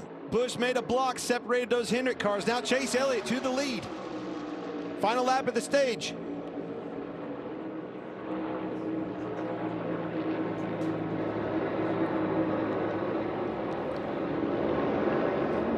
Lap car slow on the bottom. Chase Elliott trying to bring them around and pick up the stage win after a truly disappointing 2023. Kyle Larson, teammate to Chase Elliott. Will he ride with him? Will he try to grab those 10 points and the stage ticket for himself? We see Ross Chastain coming to the back bumper of the 5 car. Gonna see a push, gonna see momentum. Watch this 5 going to the outside of Chase Elliott. That's what it took. Now Big push by Chase. I think the win goes to Chase Elliott. Fantastic. Chase Elliott gets his second stage win in the Daytona 500. 6 Chevrolets in a row come to the green and white checkered flag. Stage 1 is history. Elliott the winner.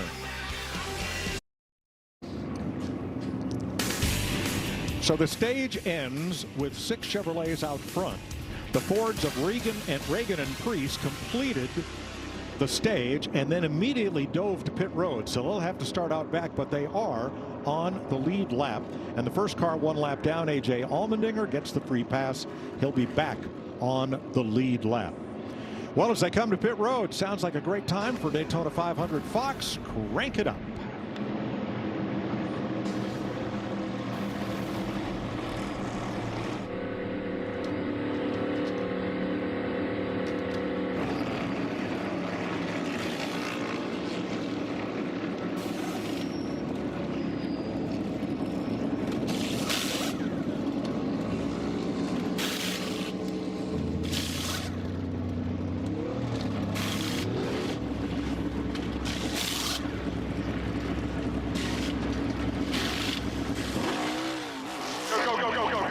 Go. All clear, go.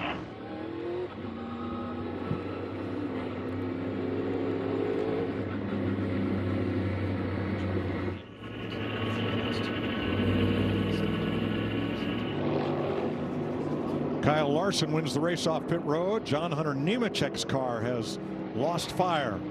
They tried pushing him out of the pit. He is now stopped. And Tyler Reddick had trouble getting going. Finally, Reddick, grabs a gear and gets gone while Nemechek's car is sitting motionless on pit road.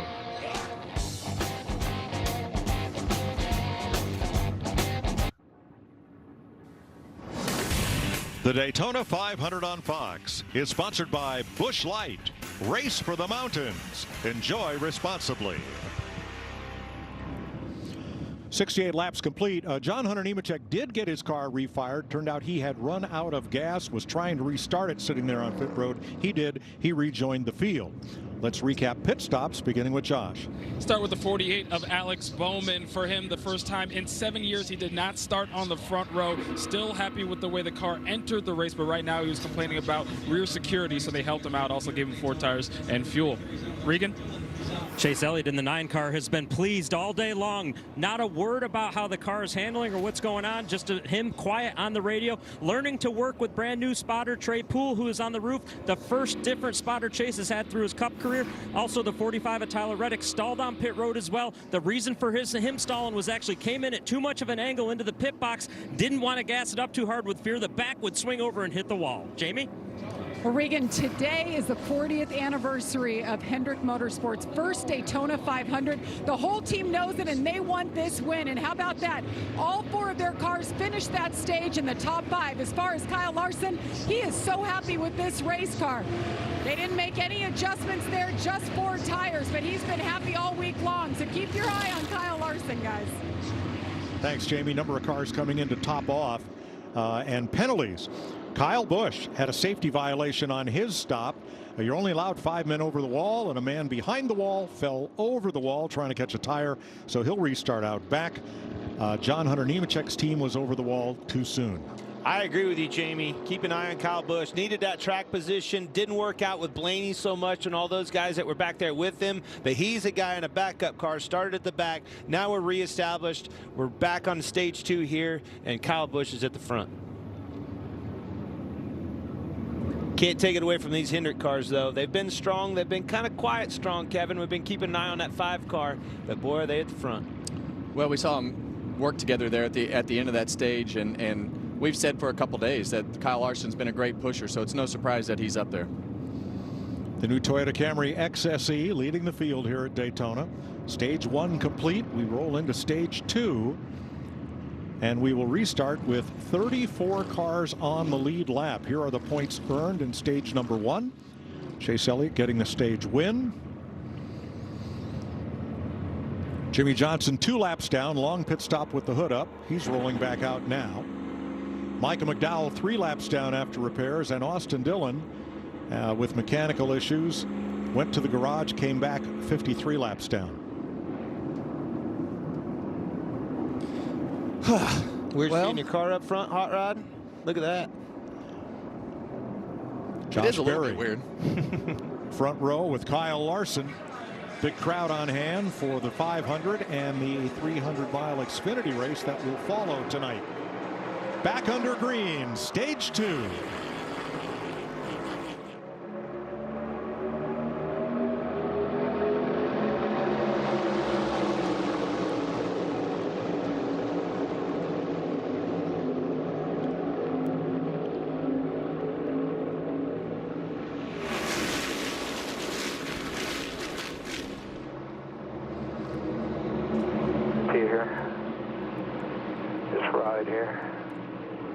Here comes V11 to hook back up to you. Up a half behind you. It's Josh Berry's spotter, Eddie DeHaan. 16 spotter changes for 2024. A lot of movement there. Eddie DeHaan from Chase Elliott to Josh Berry. Yeah, Eddie DeHaan has a lot of experience with being on Chase Elliott's radio for a number of years and now on Josh Berry's radio. The reason Josh Berry is up in the front is because of that 4-tire pit stop that they made under green. They only had to do fuel under caution, and now they are up in the front of the pack. Same for Todd Gilliland in that red and black 38. Second car back on the outside. Same strategy as Berry. Yeah, I'm glad you touched on Todd Gilliland there. He is just, as we ride on board with Denny Hamlin, Todd Gilliland's on the outside in the 38 car right there. Always does a great job, I think, on these super speedways and finding something that makes it happen to get to the front. And here comes that third line, Clint. Huge run on the outside, 3 wide. I was trying to get it out of you. How about Joey Logano off the bumper of Chase Briscoe in that 14 car? We are going to the front and doing it in a hurry. And right with them is the 51 of Justin Haley, who finished 10th in the class. That's the 51. Haley said, that gave us a lot of hope coming to Daytona. Hey, we beat teams that have more employees and more square footage in their gift shop than we have in our race shop. And he's another one that's done a great job on the super speedways. Has won here at Daytona in the Cup Series before, and always seems to find his way to the front, right behind Joey Logano right now. Like seeing that Joey Logano. We heard you talking about Eddie DeHaan and the chemistry between these drivers and their spotters. Listen to that guy telling you how far is he back, moving back, feeling the energy. All right, here comes Briscoe on the inside, staying in line with them. Nothing like that being that feeling of being up front and watching in the rearview mirror, those lines form behind you. So Haley, who has a July race win at Daytona in the 51 for Rick Ware, and down on the bottom Chase Briscoe in the 14, who is now the senior tenured driver at Stewart-Haas. Well, he almost needed a tow truck right there because Josh Berry was all over that back bumper, and they got really swirly on the inside line and broke that line up.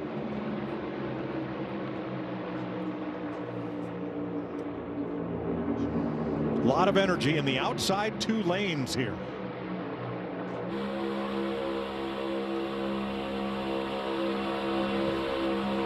Still bid 3, 1 out front. Let it jump in middle with you. Still 1 out front. Now half out front. That's Drew Herring, Martin Truex's sponsor, the number 19. Yeah, and that mistake by Josh Berry and Chase Briscoe on the bottom has just completely demolished the bottom line. You see those guys slip all the way almost to the back of this whole pack here, and really taking 3 lines down to 2, and then 1 line up in the front. Yeah, all that energy moved to the outside, shuffled them to the back, and away they go. Just trying to establish again. Denny pushing Byron, see if they can get this bottom going back to the front, pointed in the right direction. Chris Buescher has joined the party. Now 3 Fords out front of Kyle Busch's Chevrolet.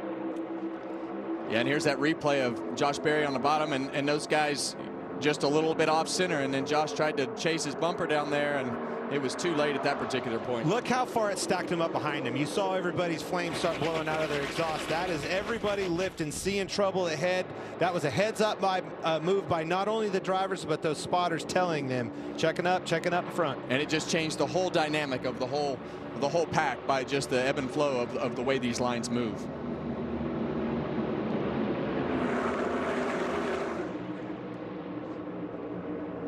Late afternoon in Daytona Beach. Sun in your rearview mirror down the backstretch. Sun in your face entering turn 1. Joey Logano in front of Justin Haley and Chris Buescher.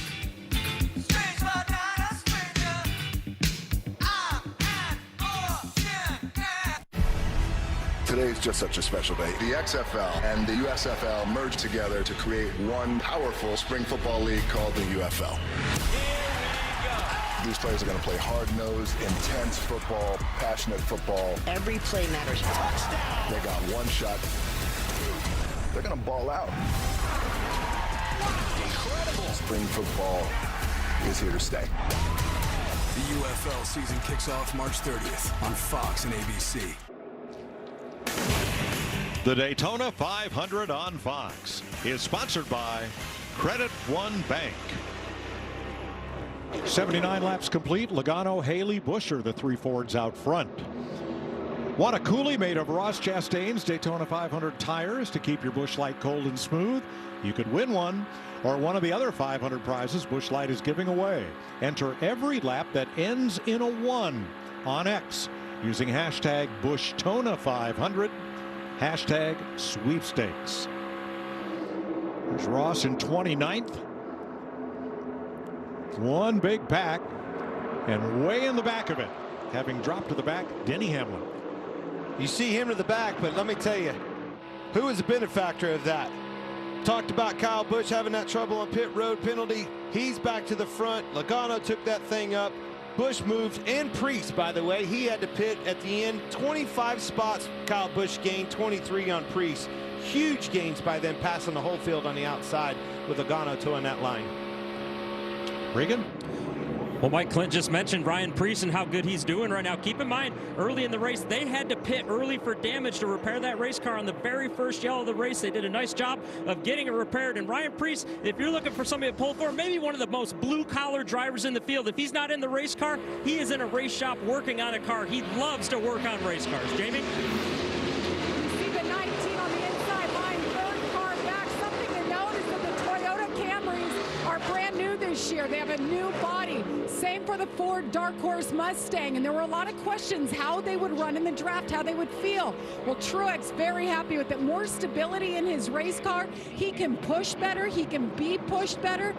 He's running in the top 10 right now. Martin Truex Jr., one of those guys that's never gotten the job done here at Daytona or any super speedway track, Mike. Thanks, Jamie. There he is behind Todd Gilliland in the 38 and Bubba Wallace in the 23 behind that Ford. 3 Toyotas in line. Well, you see Bubba Wallace down there on the bottom pushing the 38 of Todd Gilliland, and what they need is the 3rd place car, Martin Truex Jr., to stay as close as possible. Bubba gave Todd a huge push down the back straightaway, and you see the flames come out of Martin Truex's pipes, and that's what you don't want at the end of the straightaway. You want to do that as close as you can to the exit of the corner so you get the whole straightaway to push them down. So those guys on the bottom have to work on their gaps a little bit, but that becomes difficult because of the amount of cars that are on the inside line. There's just not that many. I'm glad you said that, Kevin, and I think that was a perfect example of how those lines work. I always try to explain this as a chain. When all the links are tight, the chain works. As soon as you get a slack in the chain, it's just like a slinky, and the overall performance of that line goes downhill. Yeah, and you see those guys as they go through the corners, they go up the racetrack to try to side draft and slow that outside line down. So you'll notice that going into 1 and 2 here, that inside lane will probably go up the racetrack. Well, they didn't get as good a push that time, but they've been going up the racetrack to try to slow that outside lane down. So you see them up there again, and that's why they're not on the yellow line. They want to stay up as far as possible to try to shove that air on the spoilers of the guys in the outside lane. Also creates that slack in the chain, if you will, that I'm talking about, and it accordions that line. When they go up and pull that side drop off, they get slowed down, and then they get a push. It pushes them back up. You can't get any continuity with your line.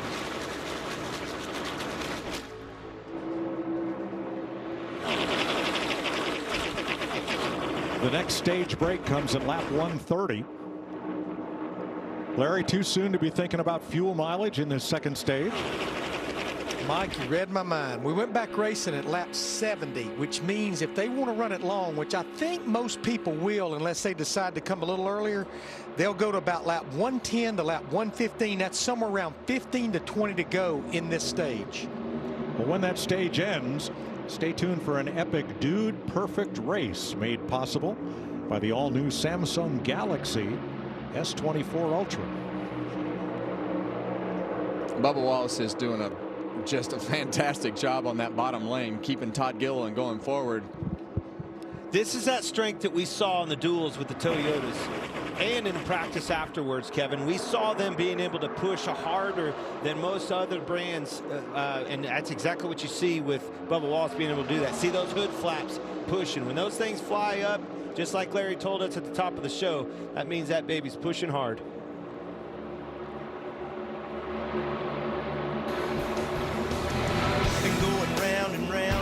21 of 65 complete in stage 2 of the 65th Daytona 500. A little gyro cam action. Shiny old truck up, swing by the quick stop, grab a cup. The Daytona 500 on Fox is sponsored by Progressive Insurance. Bundle auto and home and save. And by Toyota. Let's go places. 88 laps complete as we close in on halfway. There's Joey Logano leading from the Goodyear blimp. Goodyear powering every lap, every mile, and every victory on the road ahead. Goodyear, more driven.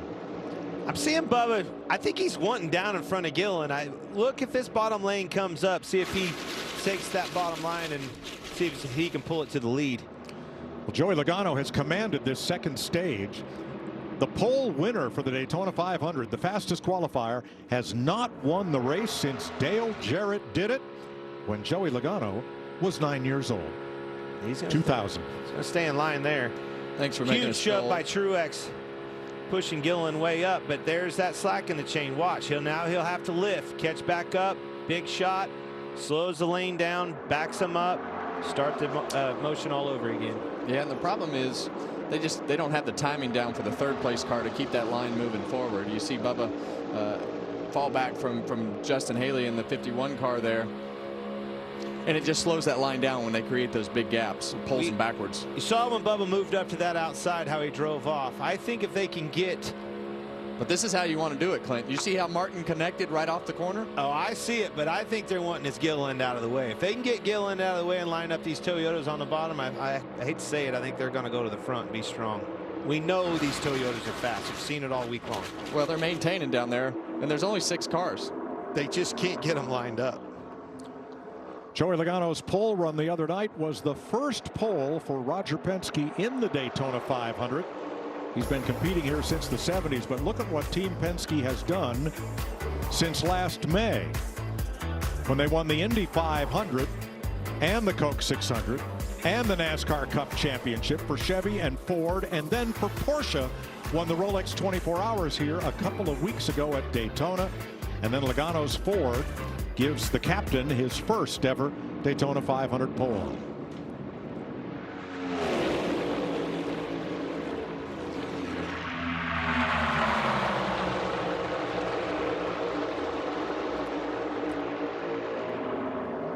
Michael McDowell with electrical troubles has now gone 4 and about to be 5 laps down. The outside pole sitter.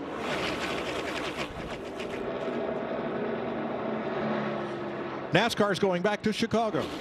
A 4th of July festival, music, entertainment, and racing throughout Grant Park.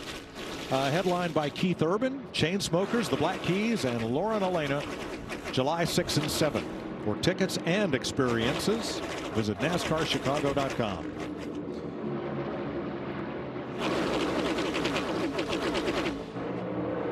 Well, we see Todd Gilliland slid up in front of the other two Fords. First, the second one of Joey Logano there, but now Todd Gilliland is the leader on that outside line and left only 5 cars in the bottom. Well, I think that's what Truex wanted. He's got a teammate, an ally, if you will, and Reddick behind him. Let's see if those two Toyotas can do good. But Logano pushing on that Gilliland on the outside is going to help that line big time.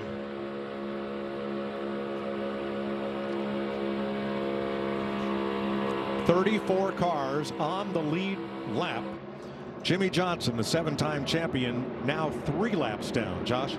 Well, the day started with so much promise for the 84 of Jimmy Johnson after racing his way into the Daytona 500. Unfortunately involved in that wreck early in the race. So after that last pit stop, he started complaining about a steering issue after coming out just not able to catch up to the draft. The most important thing for Jimmy now as a part owner of Legacy Motor Club, he told me earlier, is just about getting data, about being out there so that he can relay whatever information he's able to pick onto to the rest of the team, in hopes that it can uplift the team and get them where they need to be, guys. Well, you can see his steering wheel right there, the markers on the top. That should be clear over to the left side, indicating wheel straight up on your pits.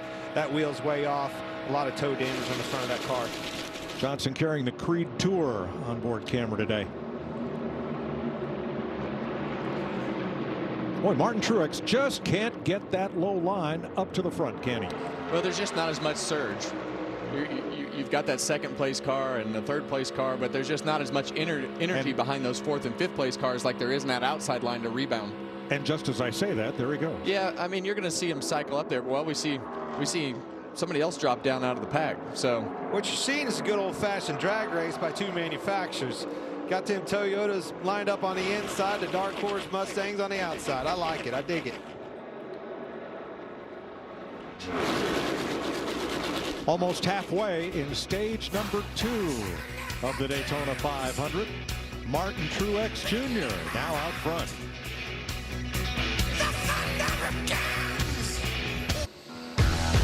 98 laps complete in Daytona. Join Kevin Harvick every Tuesday and Thursday as he gives his opinion on top NASCAR storylines and brings big names in sports and entertainment to the racing world on Kevin Harvick's Happy Hour podcast, presented by NASCAR on Fox. And Mike, I've got more to announce on it. We have a sponsor for our show with Samsung Galaxy joining us as our presenting sponsor. So that's going to be a lot of fun to talk about everything that we've had happen on the weekend, everything leading into the next week, and maybe do some cool interviews. So I'm looking forward to that with Caitlin Vincey and Mama Smith. Try your hat on for size, boys. We got our first sponsor. That's right. Before we ever even have a show, that's not bad, Kevin. Not bad at all. Joey Logano's 22 has been the strongest Ford all day, but the dynamic has changed once Todd Gilliland pulled up to the outside lane in front of Logano. Best movements to be next to each other. Time to go back to the bottom. What's he doing? We had control. I don't know if you have a chat down there, but all I got is I'm not driving.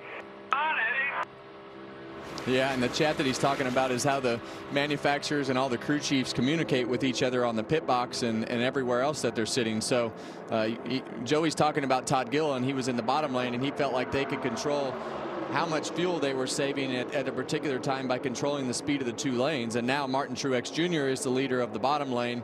But, you know, I think in Joey's case, it should be easier for him to save fuel where he's at, but he's just under the control of Todd Gilliland. So he just likes control of the race, and he likes the view at the front of the line.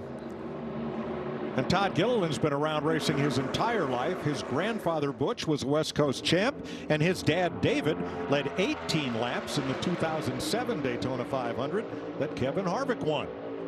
Regan. Well, Mike, just to add to what Kevin was saying about Todd Gilliland moving up to the top, part of the problem for Todd Gilliland was they were worried they were going to get shucked out by the Toyotas and put 3 wide. They didn't want that to happen, to lose the track position, so they wanted to get up thinking that that would be the better place for them to be on the racetrack. And what a job he is doing right now, leading the Daytona 500. The team told me earlier they expect him to be a difference maker this year. I'd say that's a good way to start. And he has to protect himself, and that's what they thought they needed to do to not wind up at the back of the pack. So they did what they thought was right for them as a team to put themselves in a position. And one thing about Todd Gilliland is every time I'm around him and we talk about stuff like that, I feel old because I raced against Todd, his dad, and his grandpa. All right. 3 generations. 3 generations. Well, that does make you old. Thanks, Clint. Jamie? Well, talking about Martin Truex Jr. coming up on the inside there, I talked to his spotter this morning, Drew Herring, and he said this is a very unique place. Usually spotters will stand wherever they want right up there on top of these racetracks on the roof.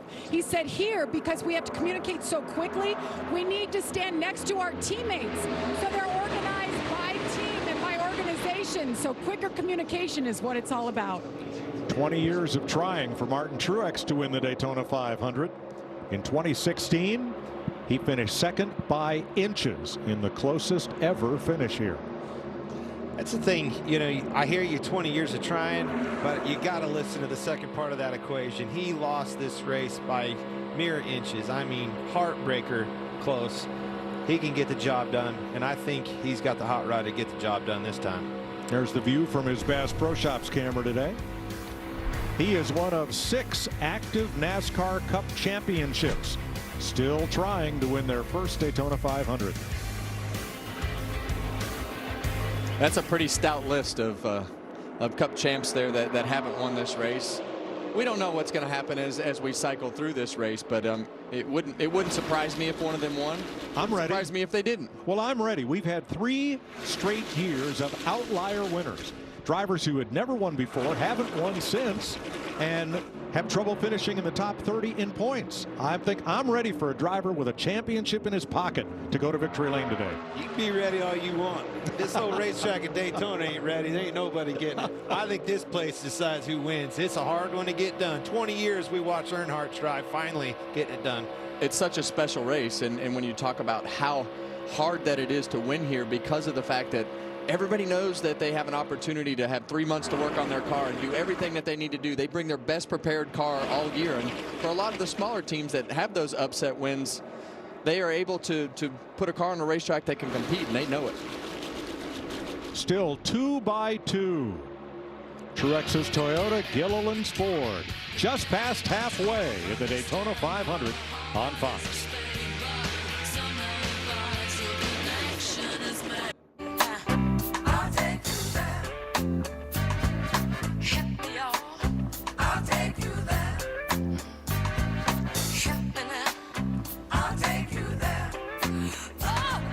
The sun setting in Daytona as they come off turn 4 to complete 108 of 200 laps.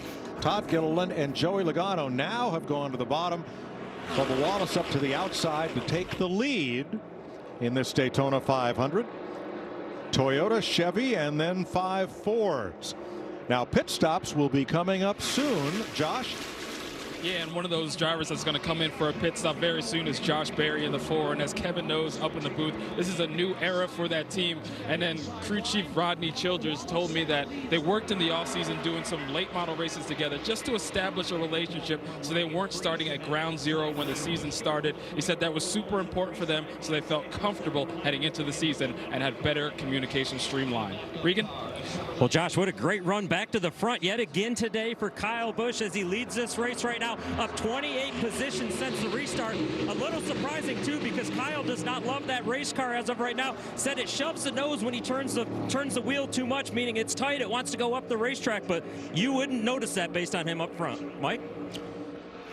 Kyle Busch, Bubba Wallace, Ryan Preece up in front of Todd Gilliland, Ryan Blaney and Joey Logano. A lot of jostling side to side. Whoa. A lot of hands out right there. Ryan Preece, he's wanting down.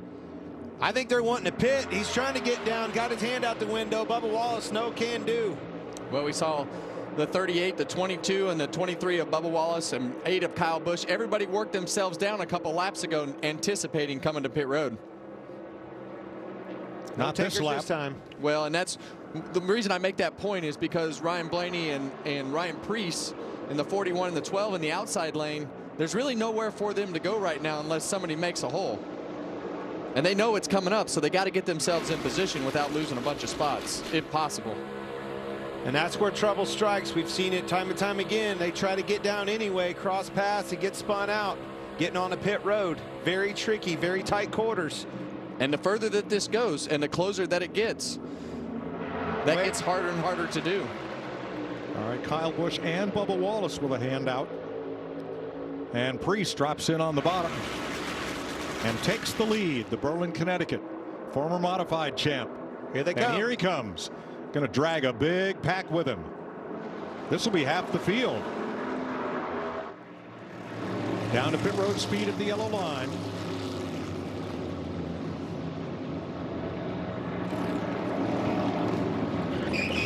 Twenty cars come in, and around goes one of them as John Hunter Nemechek tried to force the issue on Josh Berry. Josh Berry needed to get down. Hunter was already there, turned him right around. That's okay. They'll fuel it facing the other way. As long as he's in his pit box, it's a legal stop. Well, we always talk about how everything is so planned and you want this to be structured and organized, and the next thing you know, you come on the pit road, there's cars crossing over each other's paths trying to get to pit road, and we have wrecks. Another pack will come this time, perhaps. Ryan Preece, too fast entering pit road. He came in as the leader, couldn't get it slowed down quick enough. He'll have to do a drive-through penalty at pit road speed.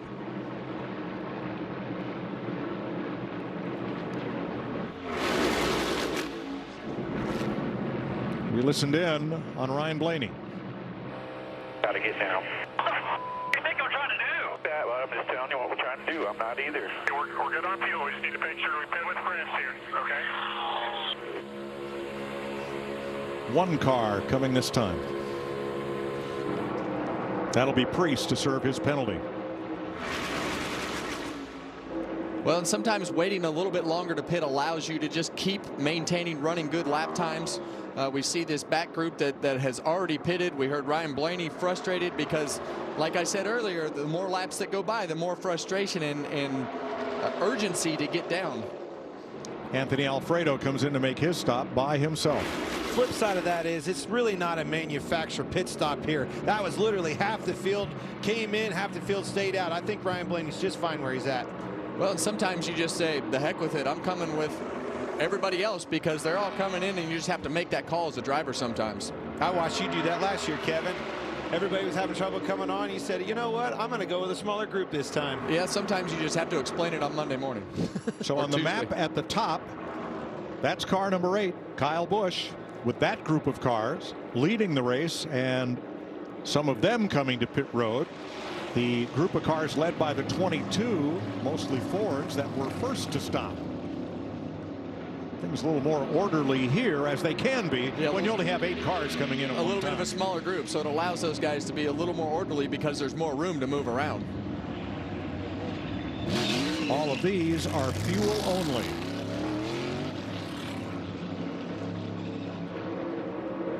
And that pack will pretty much leave as a group, with the exception of Zane Smith's car. Now Kyle Larson is the race leader, with Blaney, Elliott, and remember when we did the starting grid and I said, who's your sleeper pick? How about Corey LaJoie? There he is with that group in the 7. And here that group comes down pit road. 8 cars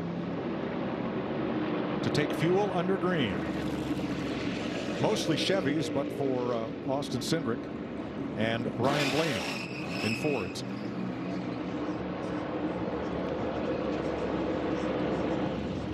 Kevin, these green flag pit stops are all about efficiencies. Coming on pit road, coming off the pit road together. Who can do it best?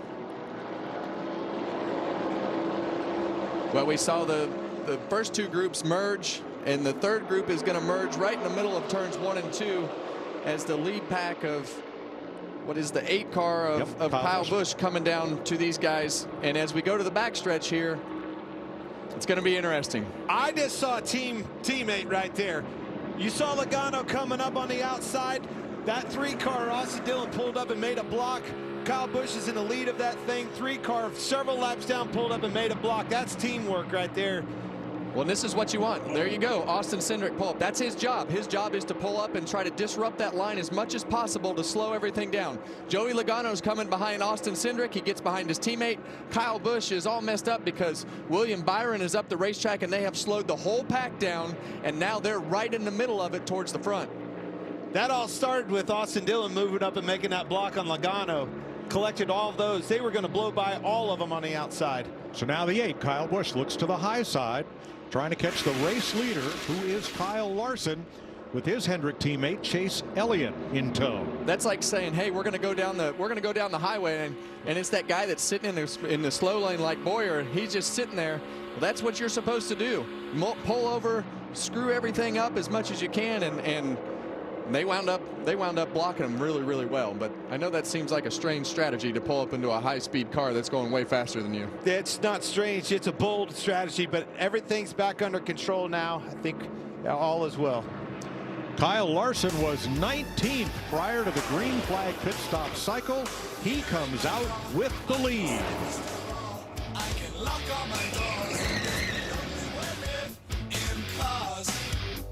Is this the start of a dynasty? Ryan Blaney is a NASCAR Cup Series champion. A redemption tour? Ready to go to work. Is this the face of a ruthless competitor or a villain? I beat your favorite driver. Is it time for a breakthrough? Let's go! To get back to breaking stuff? Or is this the makings of the wildest ride you'll ever witness? It's all of the above, and it's about to go down. Any questions? 80 laps to go in Daytona. Spring football just around the corner, and it hits a whole new level when the USFL and XFL come together to unleash the United Football League. March 30th on Fox, and this spring on ABC, ESPN, FS1, and Fox. Dwayne "The Rock" Johnson, a big part of the UFL. The Stallions take on the Renegades. The two former league champions will come together in the opener. Well, no matter who blocked who or what the time was getting on or off pit road, we got a pack. And these guys are pushing and shoving and they're way more aggressive than they have been earlier in the race.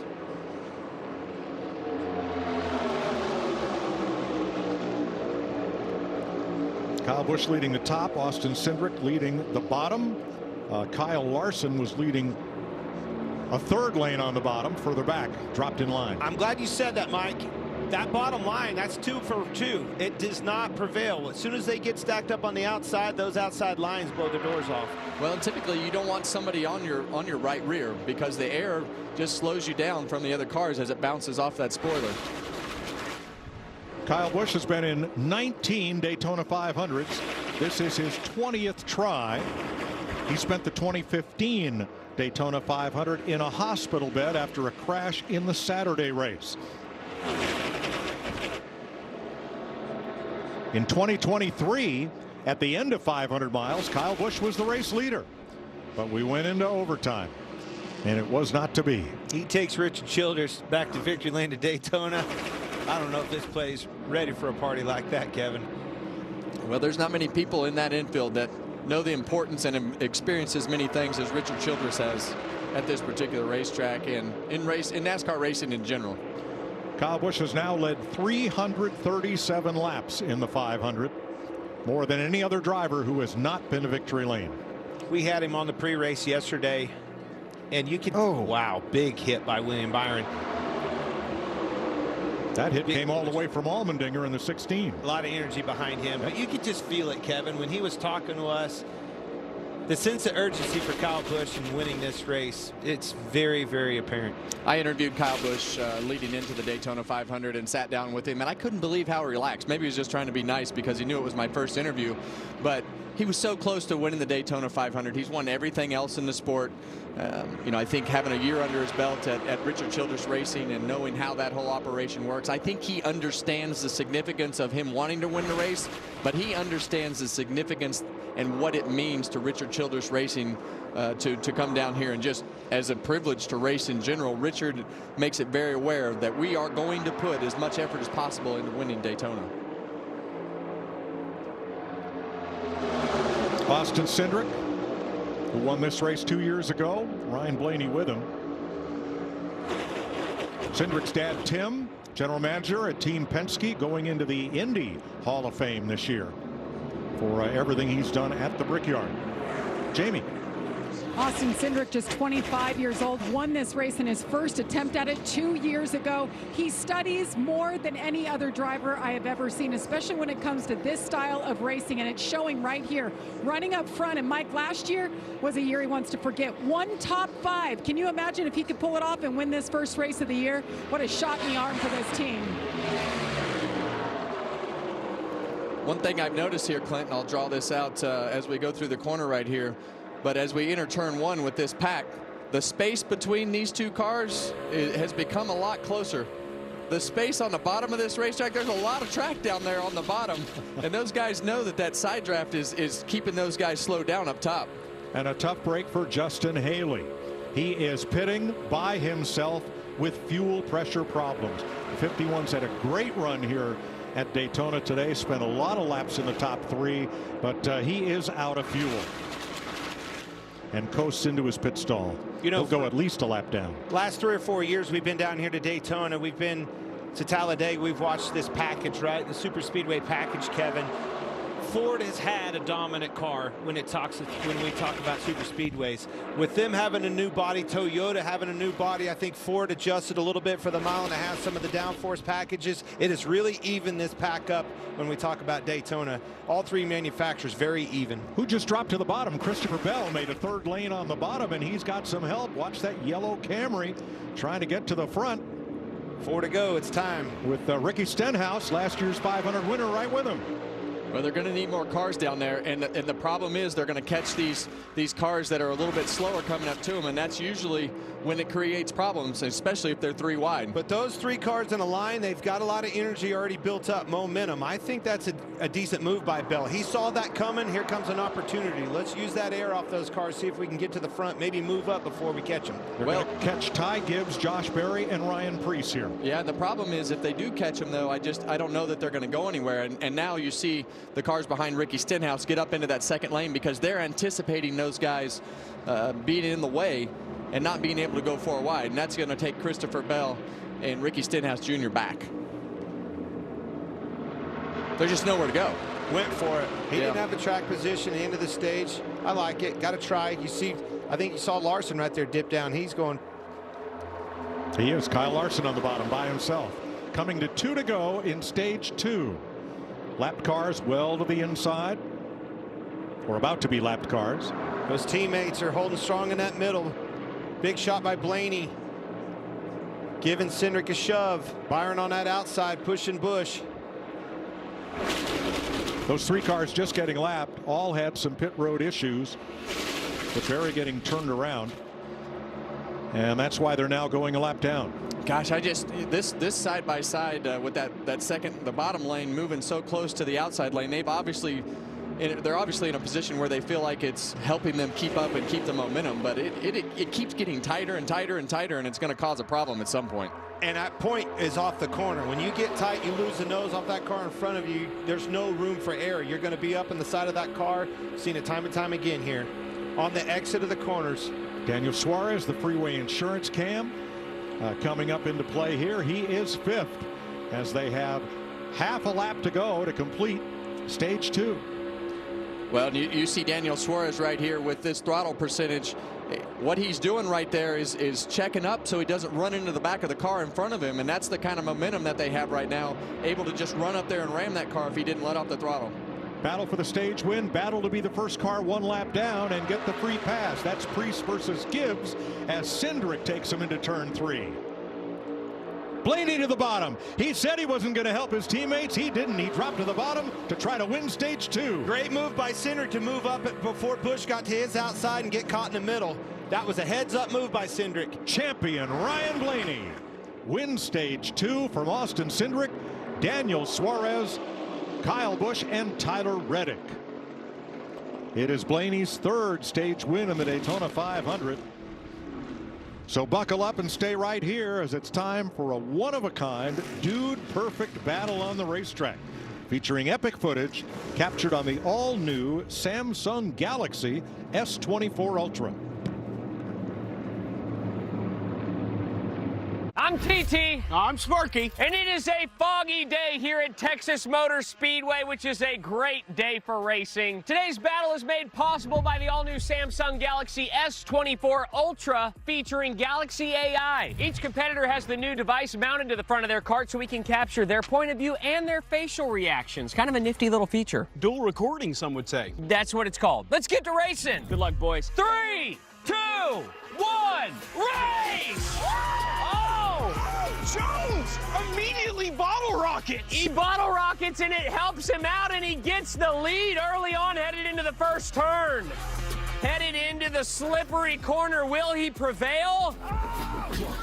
No, Cody spins out. Now that was a nasty wipeout, Ty. Let's take a look at that replay in slow motion from the Samsung Galaxy S24 Ultra. And it looks like Gare makes a move. Will he use turbo boosters on this straightaway? Oh, he does! Whoa! Wow! Here comes the speed bumps. These things have been known to absolutely wreck a vehicle. As we approach the board games. Yeah, baby! A late rocket boost! Oh, and Cody makes a move. A late move. He runs into a box. Oh, it's going to be a photo finish time. Oh, and he's got his... Oh, and it looks like Bear. He's in the lead. Can he finish it? He does! He does! Wow! Congratulations, Garrett Hilbert. What a race. Yes. What a finish. By the way, were those board games on the corners over there? I think they were board games. Let's use Circle to Search with Google to find out. Say I want to know more. All I got to do, long press the home button. Little circle. That's sweet, dude. Perfect board game. How about that? That's sick. Cool. More impressive than Garrett's win. Huge thanks again to Galaxy AI on the all-new S24 Ultra from Samsung for making this epic race happen.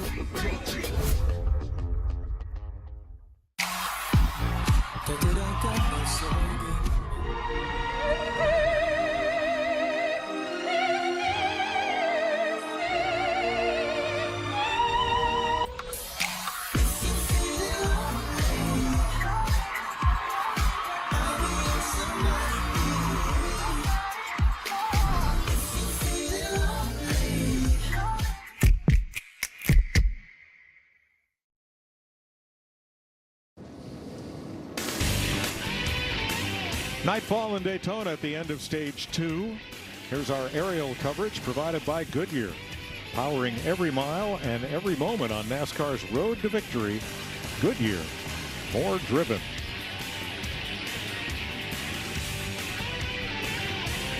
We're at the end of stage 2 and Busch Light is still giving away prizes. Enter for a chance to win a getaway to North Carolina for a Trackhouse Motorplex racing experience and other big prizes during every lap that ends in a 1. Follow @BuschBeer on X to learn more. So you can drive? You can drive, Clint? Like you can enter the contest and win the go-kart race? Yes. Okay, good. Oh, okay. Well, a couple of real close ones at the end of stage 2. First was the Austin Cindric block and the Ryan Blaney move for the lead.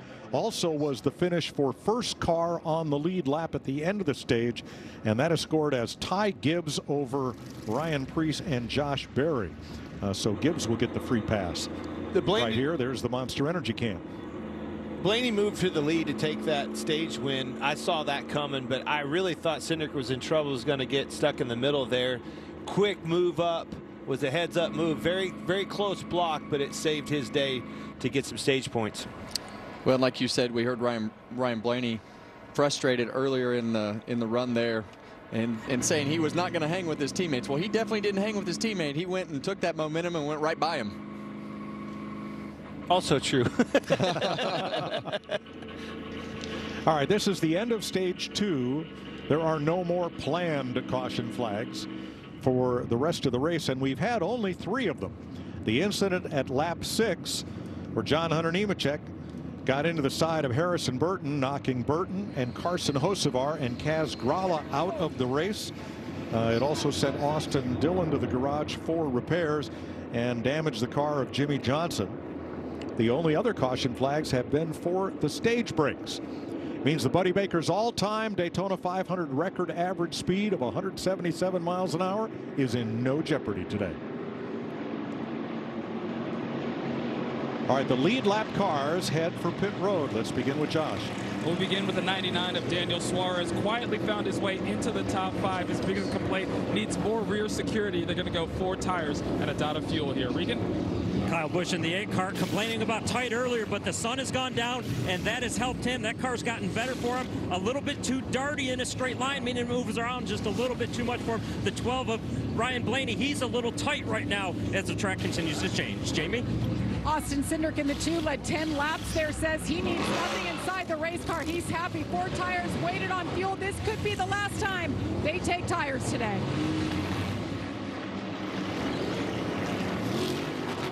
Cindric, Blaney, Suarez coming off pit road. Ryan Blaney, defending series champ and stage 2 winner in the Daytona 500.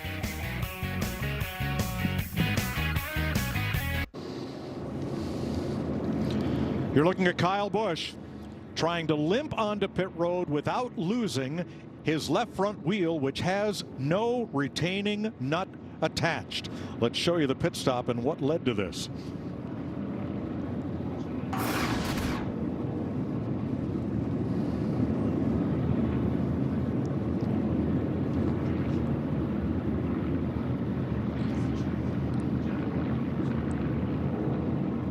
You see him, waved his hands, stop, stop, stop. Unfortunately, did not get that lug nut on. Yeah, and that's a tough spot. That's a tough spot for the Jackman because he's thinking fast, fast, fast. But his responsibility is to make sure that both those wheel nuts are on.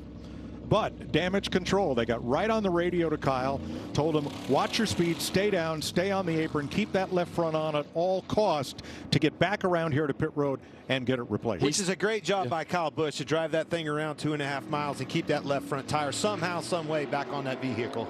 So for the driver, when Josh Sobecki drops the jack, is that his signal to go? 100%. When that jack drops, you're dropping the clutch and flooring it and doing everything you can do to get out of the pit stall. So that responsibility is definitely on the jack guy when he drops the jack. And there's really, Kyle's looking in his mirror and he's got all kinds of things going on trying to make sure he doesn't hit anybody coming out of his pit box. But unfortunately, that jack guy was looking at that left rear. He wasn't looking at the left front.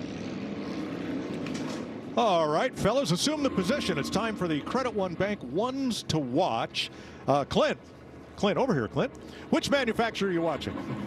Which manufacturer? All of them. I just said before we went to break, man, all 3 of them are dead even. But if I had to pick one right now, I like what I see with Logano. I saw Hendricks move there, or excuse me, Cindric's move there.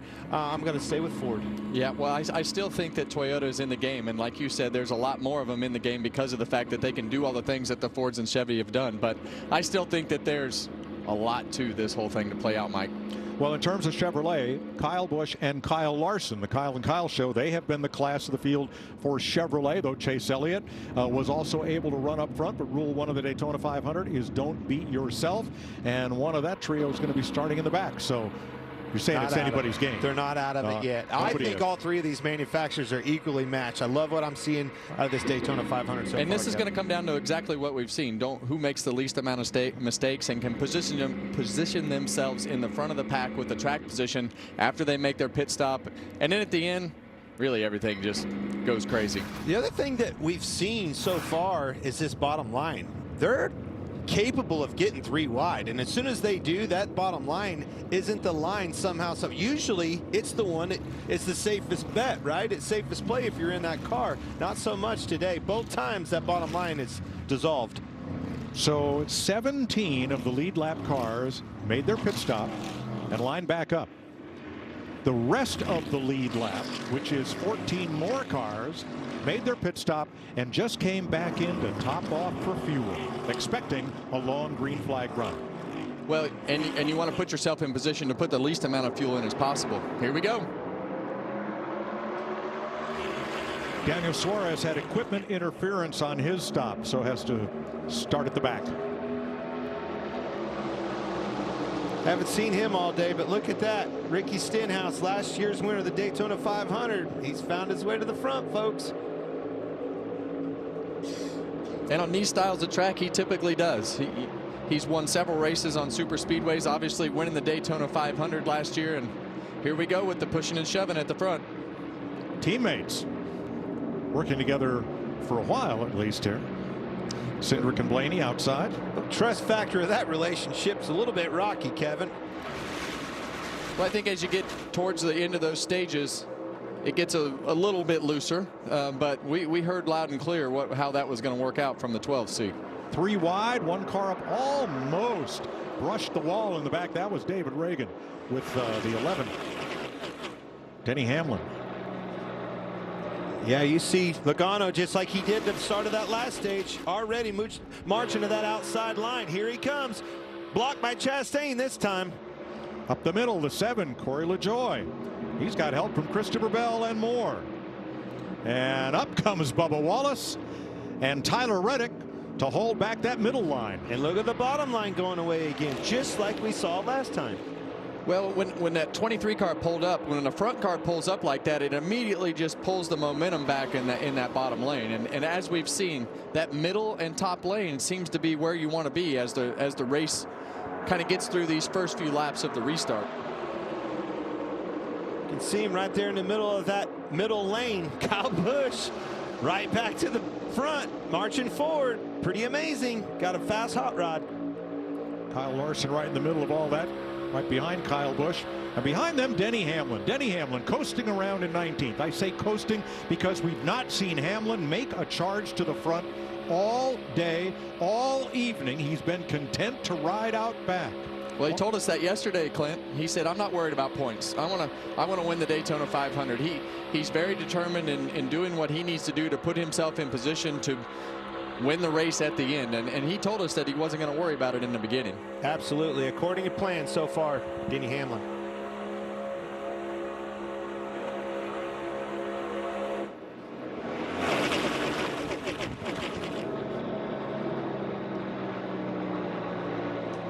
A.J. Allmendinger, who served a pit road penalty earlier, has worked his way back to where now he is the lead car on the inside in 6th place. And that just changed as Tyler Reddick dropped to the bottom. Here's the Toyota cam for Christopher Bell, right up behind Corey LaJoie. Now, thanks to Toyota, we're going to stay right here for a run of commercial-free racing from Daytona. We'll go Toyota all out.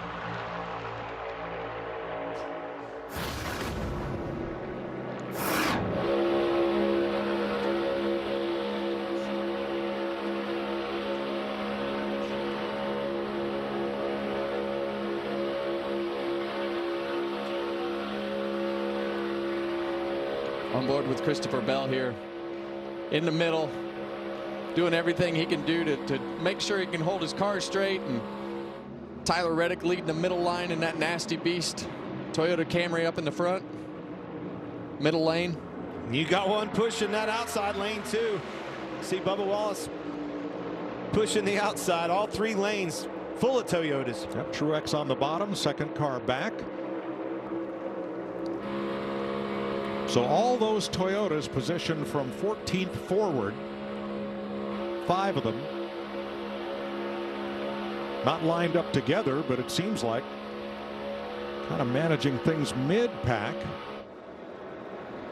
Kevin, you've told me moving into Daytona, you like the shape of the Toyota nose that they've done a good job of being able to enable these drivers to push the way they are today. Well, I don't know the specifics of exactly what they wanted to design on the car, and as we see Martin Truex pull up to go around for the lead there, all the way to the top lane in front of the 45 car of Tyler Reddick. So that allowed a lot of things to change in the pack, but it lined him up with 2 Toyotas in the top lane.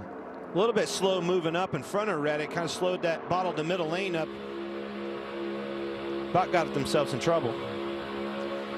There are Reddick and Bell, who both won their dual races Thursday night by leading only the last lap. Now, with 8 full-time Cup Series teams, Toyota and TRD have had an unprecedented offseason. Here's more.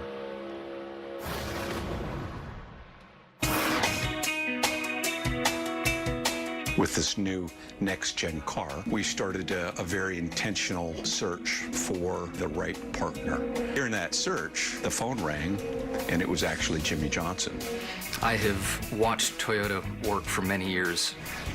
as a competitor, and I've had a great deal of respect for them. And now to be in the family, we can really operate at a Tier 1 level. It's a big step going from 6 to 8, and that gives us more tools to work with. That gives Toyota 9 cars in the Daytona 500, including Jimmy Johnson. 8 full-time cars in the series, the most they've ever had. Well, I tell you what, during that segment, we saw Martin Truex pull up to the outside lane and kind of go slow across the middle lane and up to the top lane, and it just allowed the bottom lane to just pull right back in front of the race, in front of the pack, and slow that middle and top lane down. Sure did. And how about Corey LaJoie holding tight on that outside line? The Chili's car, man, he's had a great spot this week. Saw him and his new opportunity at Spire Motorsports moving outside, inside. Can he keep him behind him? Now look at that bottom lane up front. A.J. Allmendinger spent 17 laps a lap down, but you never give up here. You get back into position. And right with him are David Reagan and Daniel Hemrick, who earlier were up front, then got shuffled back to the tail end of the lead lap, and here they are at the lead. Wow. Here's your Progressive race summary at 144 laps, closing in on 50 to go. 15 leaders, 31 lead changes, and that's how many cars are on the lead lap. Chase Elliott and Ryan Blaney won the 2 stages. Well, we saw some really tight moves there. We saw Denny Hamlin move up, and we saw Corey LaJoie in the 7 car make a really tight squeeze there to get in front of Christopher Bell. And he may get the lead. Masterful class by Denny Hamlin, up 19 spots from the back, meeting his teammates up front. He threw that car on his back and made some holes, made some moves, and got himself. You see him leading that middle of the lane. But the interesting thing, the interesting thing, he drove up there, but the interesting thing is when they change lanes, how much it slows the lane down that they're going into. Well, he told us that was the other thing, aggressive. That is his new approach. He said, forget him. I'm going to the front, and I'm going to do it by myself. I'm taking no prisoners. Here comes Hamlin's number 11 with his former teammate at Joe Gibbs Racing, Kyle Busch, right with him.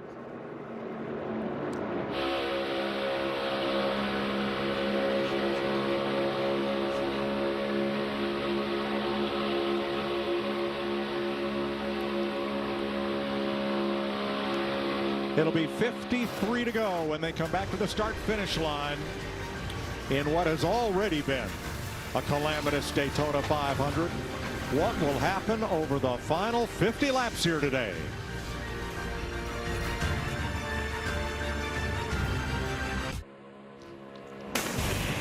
The Daytona 500 on Fox is sponsored by Credit One Bank.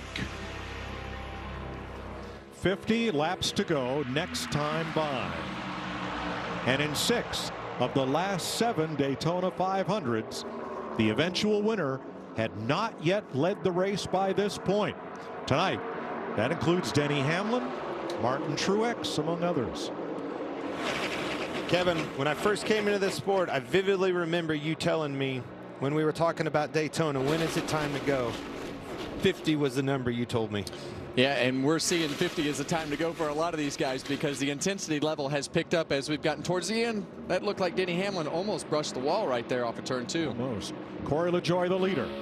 3rd generation racer. His granddad, a modified champ. His dad, 2-time Busch Series champ, and now racing safety advocate and seat builder Randy LaJoie. And here's Corey.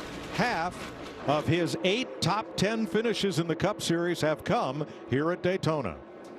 Regan.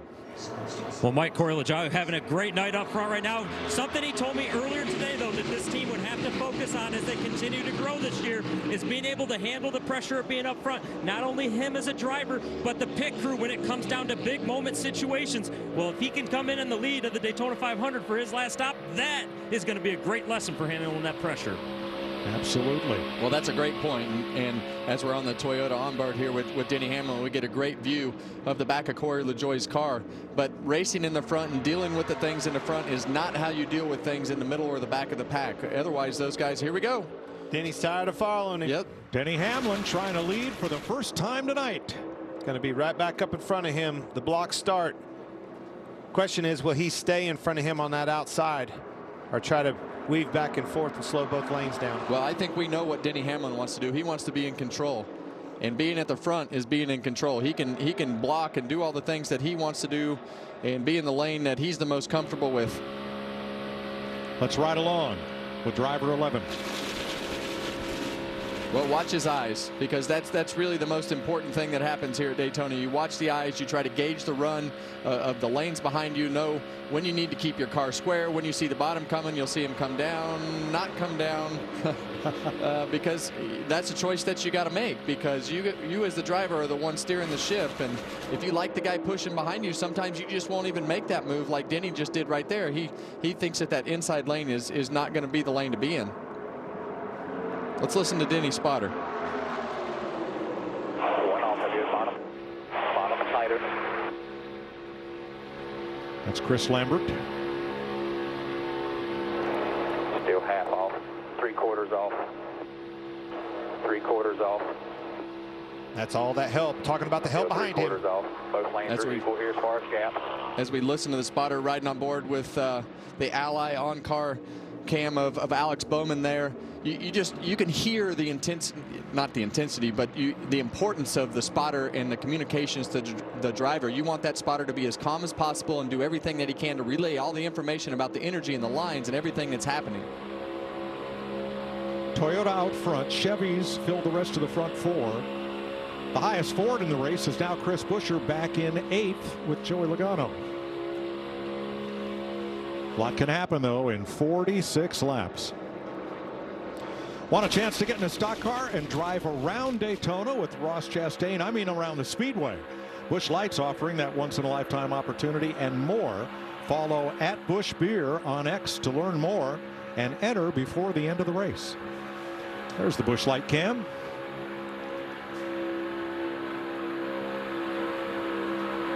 Well, you see the throttle percentages now, and that's not from saving gas. That's just for where you are in the pack and having to check up from hitting the guy in front of you. You see that bottom lane kind of accordion. Kyle Busch get way out there. Alex Bowman come right back to his bumper, but now he's got a gap. See the flames come out of the pipes right there from him lifting, not wanting to hit him in the tri-oval, because as we've seen, if you bump somebody too hard in the tri-oval where that car is light, it's going to spin out and cause a huge wreck. Well, and that all started, and you nailed it. You were all over it. Kyle Busch got out too far. Cannot get too far back. It accordions your line. As soon as they get to you, they have to lift, and it stacks them up all the way back through the field. Efficiency of that line goes downhill.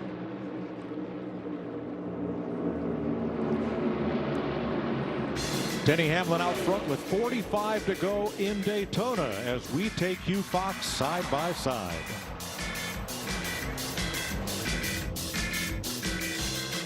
The Busch Guide, cold and smooth survival skills. Hello? Should you become stranded, be ready to signal rescuers. Busch. God. How long have I been out here? About 12 minutes.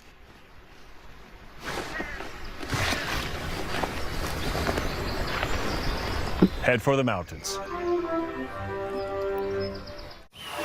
The Valley of the Sun will roar to life this spring. This ought to get pretty wild here. Why is that, you may ask? Because NASCAR is coming to Phoenix, and it's going to be a weekend of good vibes the whole family won't forget. The best-in-class fan experience meets racing's toughest drivers for 3 days of action on and off the track, all surrounded by the beautiful Estrella Mountains. Oh yeah, baby! Let's go! Get your tickets now at PhoenixRaceway.com. Little Caesar slices and sticks is the world's greatest combination. Carl? Sorry, PB&J. How dare you? Half Italian cheese sticks, half pepperoni pizza. Get hot and ready slices and sticks for $6.99. Walk in and walk out between 4 and 8 p.m. Pizza. All the parts you need at the prices you want. Guaranteed to fit every time. So you can keep your ride or die alive. This is the make or break moment. The chance to carve your name into the history books. This is the NASCAR Xfinity Series.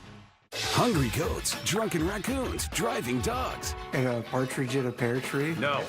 Animal Control returns Wednesday, March 6th on Fox. I love your dress. Oh, thanks. I splurged a little because Liberty Mutual customized my car insurance and I saved hundreds. That's great. I know, right? I've been telling everyone. Liberty. Did you hear that? I just said her first word. Can you say mama? Liberty. Can you say auntie? Liberty. How many people did you tell? Only pay for what you need. Liberty, liberty, liberty. Liberty. Welcome back to the Daytona 500 as they round off turn 4, coming to 41 laps to go.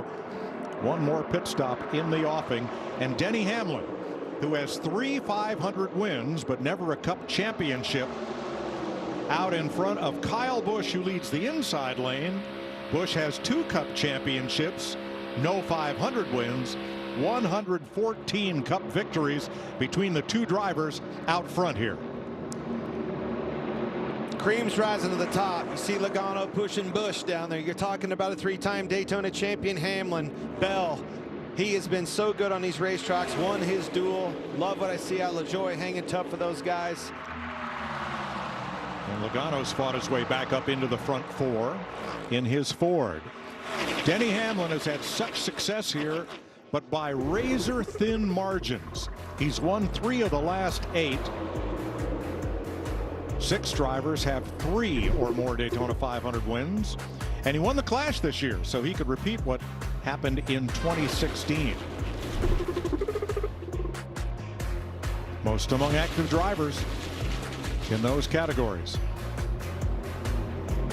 This Kyle Busch and his 8 car means business. If anybody can give him a fit, it's going to be him. He needs some help to get the job done, but I'm impressed why he's doing this by himself. You see other teammates manufacture help. Kyle Busch has been the only one all day long that can, no matter what kind of adversity you throw at him, he can drive it right back to the front and put it in position, Kevin. Well, we saw that after his tire didn't come off but wasn't tight. He drove right back to the front and now is right back where he was before that. Penalty before that. Yep. Same scenario. The other one, Logano, he's been back to the front several times.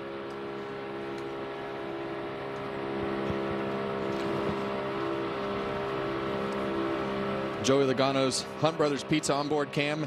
Now we see Kyle Busch go. Oh, hit the wall. Yes, he did. Yes, he did. He tried to fill that hole. It was really tight. Lost the nose as he crossed the wake of Corey LaJoie there in front. He hit it pretty hard too, guys. No bad spot as you're crossing that off of 2. Let's see Track what flattens out. Well, for some reason, the 8. Yeah, the 8 car of Kyle Busch there on the bottom. For some reason, he wanted to get up into that outside line, and that's a pretty tight hole. And it looks like he just bad angle, bad spot to do it. The hole tightened up. I would bet he. Let's see if there's any flames that come out of the pipe. Hard to tell. All right, we need to try to get in line here, Randall, or are we good where we're at? Like, what do I need to know? I mean, we're burning a ton of fuel. We're going to have to stop before everybody else, so, but just let them be. Well, there it was. He heard what he needed to see, tried to get up, tried to save some fuel. Unfortunately, mistimed hole right there. Got into the wall pretty hard. Let's see if it has enough damage to cause him trouble. These cars are pretty tough, Clint. They have that composite body that they run on all these cars, and they're pretty durable as long as it doesn't break a toe link or something in the suspension. But I wouldn't think as square as it hit. I think he's probably fine.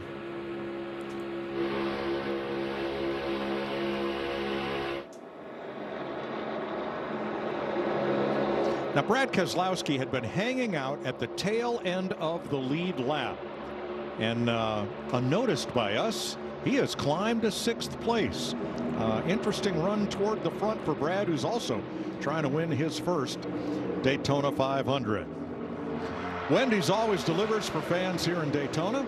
Clint caught up with DJ Khaled to secure the biggie bag and see what else Wendy's has going on here. All right, DJ Khaled, Daytona 500, man. Right. What do you think about this? Everything's bigger in Daytona. We going Biggie, we going Wendy's. I'm excited to be here at Daytona 500. I love the energy. Look at the party. Right. All of our fans can pull right through here in the drive-thru, get their own biggie bag. You can't play yourself. You got to reward yourself and get yourself a biggie bag and secure that bag. You feel me? All right, Daytona 500. Yes. You feeling it? You like speed? What kind of driver are you?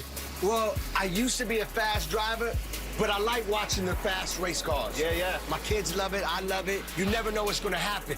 Could be right around corner, but that straightaway, you never know who's going to be in the lead. But You and MJ are buddies, right? Your boys? yes, Michael Jordan, that's my brother. Yes, So absolutely. he's got some hot rides out on that racetrack. Is that who you pulling for? I want everybody to win. You know what I'm saying? That's who I roll with. You heard it. That's DJ right. Khaled I pulling love for everybody, everybody. the whole field. All right, folks, DJ Khaled wasn't the only celebrity here. Check out what else happened this weekend. All right, welcome to the first annual Wendy's Go Biggie Golf Invitational. We've got Trackhouse stars Daniel Suarez and Shane Van Gisbergen. And the biggest thing about today is they get some sweet prizes. So they get the Wendy's Biggie bag. Yes. They get a Wendy's red jacket. The drivers are walking up to the first hole. Let's see how they do. Our amigo Daniel Suarez, he's up first. Clearly, he has his eye on that biggie bag prize. And coming up next, it is Shane. And you know what? I know these two are friends on the track and teammates. Out here, things are heating up. Whoop, that was all gas and no brake. Congratulations to our amigo Daniel Suarez. He wins the Wendy's Go Biggie Golf Invitational. How you feeling? I feel great, Jamie. It was a lot of fun. The biggie bag. Woo! Woo! Biggie jacket, my friend, for winning. Look at you. There's your biggie bag. All that food for $5, that's my go-to. Ooh, that's my ride or die. Just like you and me. Bag boys. Bag boys, what you gonna do? What you gonna do when we bring your food? Go Biggie and get all this with the JBC for just $5. 34 laps to go, and Joey Logano, the pole sitter for the 500, along with David Reagan, Brad Keselowski, and Chase Briscoe, have put 4 Fords out in front of the field. There will be one more pit stop. What do we expect if it happens under green? Josh. We'll start with the 48 of Alex Bowman. About 10 laps ago, he was running inside the top 10. The team came over the radio, told him they weren't conserving, that is, enough fuel. They're concerned about that. Well, he's dropped back further than they wanted. Now back in 26, Regan. Josh, at the top of the show, I said Kyle Busch, one of the most fierce competitors on the racetrack. Usually with that fierceness comes fieriness on the radio, but he has been abnormally calm today, even with adversity, hitting the wall, a tire nearly coming off after a pit stop. Kyle has not said a word. He has been calm and focused in that race car. Jamie? Joey Logano, your leader right now, right where he started this race up front. He's been really happy with the race car. They just told him, manage your fuel when you can, and that's something hard to do that you guys in the booth have been talking about when you're leading this race. Why is it so important to save fuel now? Well, you want to be in the window that everybody else is in, and we saw Joey Logano go 100% and back up to 74%, but you don't want to have to pit by yourself. We heard somebody earlier talk about having to pit by themselves, but those Fords have taken control. I saw Brad Keselowski several laps ago duck down and started this Ford train on the bottom. Also gives you options on that pit lane. The more fuel you save in that race car, when you get it to pit road, the tighter you have a pit stop, the quicker you can get out of your box. Less fuel they have to put on. Well, we saw Denny Hamlin do that the other night to win one of the duels. He went from 17th to 2nd, and next thing you know, he's right up in the front having a chance to win. Larry Mack. Yeah, Mike, if you go back to the first 2 stages, these drivers should be able to go to about lap 180, 181, 19, 20 to go. But I think you're seeing the Fords assemble on the bottom of the racetrack. I think they're thinking about coming a little earlier, maybe in the next 5, 6, 7 laps. Like what you're putting down right there, picking it up, Larry. These Fords, as soon as they all move down, Kevin and I raise an eyebrow. They are definitely in position to pit amongst one another. So why is Brad Keselowski keeping close tabs on Joey Logano? Because Brad said Joey has been the best, 1 second better than other drivers on the last 3 green flag pit stop cycles we've had in the 500 going into this year. There's something Logano does better than anybody else. Well, he gets on the pit road better. He's just better under braking on these super speedway tracks. He gets all the way to the left and is able to make up time, but that also goes with getting down pit road better, doing all the little things good, and Joey Logano just steps up when it's time to win races. 30 laps to go. Now Saturday night on Fox Primetime Hoops, top-ranked UConn is on a mission to repeat as national champ. They'll take on Big East rival Villanova. They have their sights set on a major upset. Coverage begins Saturday 7 Eastern, only on Fox and the Fox Sports app.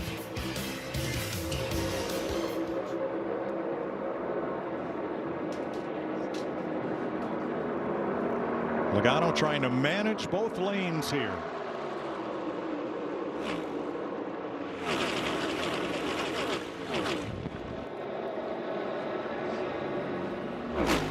All right, pit stops coming up soon.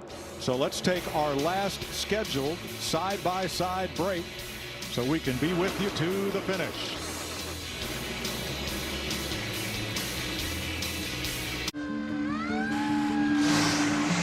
That's my team out there. If our network goes down, lives are at stake. Our comms have to work. Or the mission won't. That's why we partner with Verizon Frontline, the network that truly prioritizes first responders. So we don't worry about getting through. And they're the most reliable 5G network in America. Out here, reliability is everything. Extreme or routine, Verizon Frontline delivers. The #1 network choice in public safety. Learn more. It's your mission. It's your Verizon.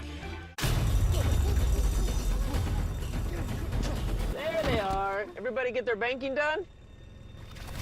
Let's go. Drive. We gotta go. Someone's in a hurry. And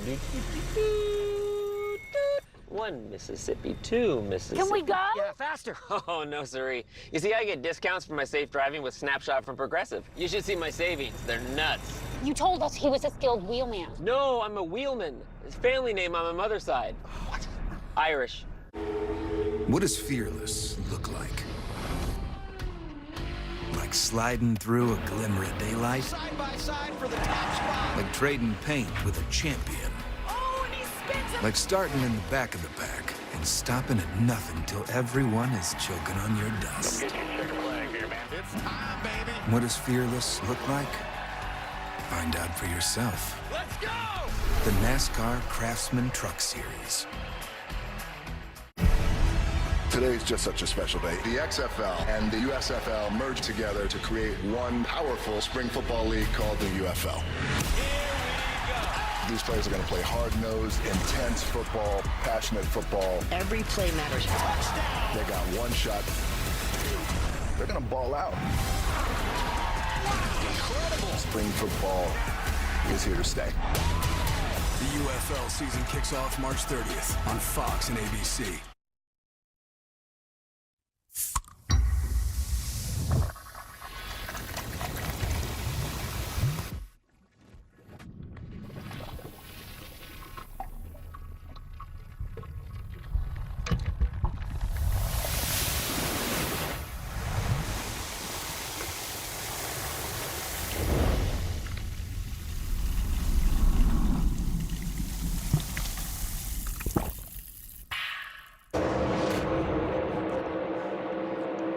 Coming to 25 laps to go. Joey Logano, David Reagan, Denny Hamlin, Brad Keselowski, the front four. No moves to pit road as yet. Down in the infield media center, Al Pierce of Auto Week covering his 55th Daytona 500. Al was here for Pete Hamilton's win for Petty Enterprises in 1970. Well, we always talk about strength in numbers, Kevin, and you finally see all those Mustangs lined up on the bottom. It's pretty strong. Yeah, and they definitely have strength in numbers right now, and they also have the shield to keep those guys on the outside from getting to the bottom when it's time to pit, because at some point they're going to have to pit here shortly. We know that's coming, and that's a very good point. Got the Ford Performance on board with Ryan Blaney right here. A football field a second. Those are yard markers coming off turn number 4. Now up in that lead pack, Ryan Preece third on the inside in the 41. He is the first car 1 lap down, trying to maintain that position to get back on the lead lap if we have a caution. Right now he's an asset. Stay right there. Keep this baby rolling. Here's the Advent Health Cam for Eric Jones. In 43, Daniel Hemrick just ahead. Bubba Wallace just ahead to the outside.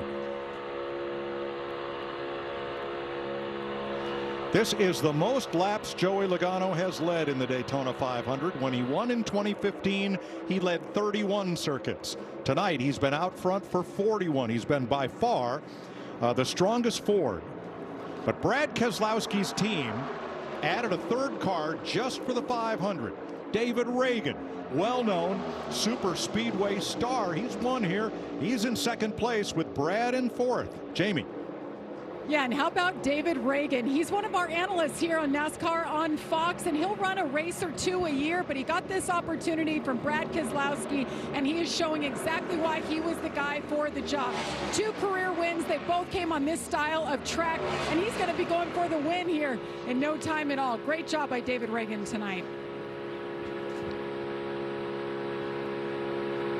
David does a lot of simulator work and wheel force work and things for pit stops. Ford. Here we go. A couple of the Toyotas break off. 5 cars coming this time. By Ty Gibbs. Well, it's 2 Toyotas and 3 Chevrolets. Kind of a mixed bag. Well, that's actually Riley Herbst there in the Monster Energy car. Yeah, it's Riley Herbst. Yep. I think you're going to see possibly these Fords stacked up on the bottom trying to make their move to the pits. This is time for that magical stop. No mistakes. Do not get caught speeding. Cannot recover from it. And from a driver's standpoint, this is the most intense time when you know you have to get to pit road and get everything that you can get, but also not hit anybody. There is Ty Gibbs. Now, the cars that just pitted were not among the leaders at the front of the pack. Come the Toyotas. And they are from the back of the pack. 7 cars, 8 cars pitting here. Bell, Reddick, Truex, it's all most of the Toyotas. Denny is not amongst them. Eric Jones, Bubba Wallace, there's Ty Gibbs in the 54, and Nemechek.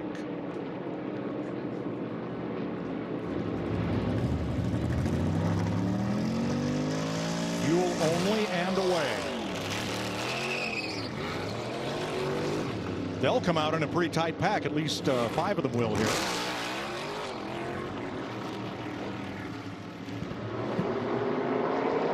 All right, how long do the Fords and Chevys stay out? Every lap you run, that's less time you have to spend on pit road. Another group, a small group of 3, peel off from the back. Denny Hamlin and Kyle Busch, unlikely allies pitting here. Well, they were together on the racetrack, and sometimes you just have to go with the fastest car and whoever's around you at that particular time. And this is what we talked about earlier. Sometimes your strategy is out the window and you just have to do what you have to do when it's time to stop. Kind of surprised me it was just a couple cars, though. Justin Haley pitted with them, but it took them a while to get the fuel can connected to Haley. This time.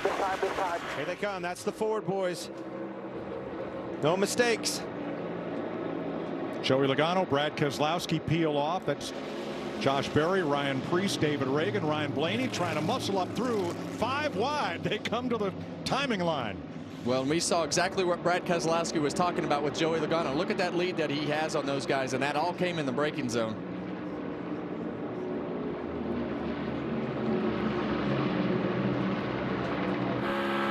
See Chastain still on racetrack, still leading the Chevrolet camp.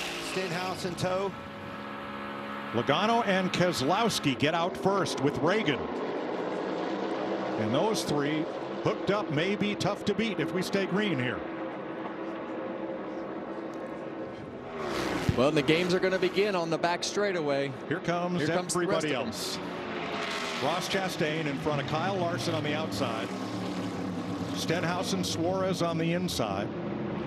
William Byron, Alex Bowman, Chase Elliott, all the Hendrick cars. And Anthony Alfredo.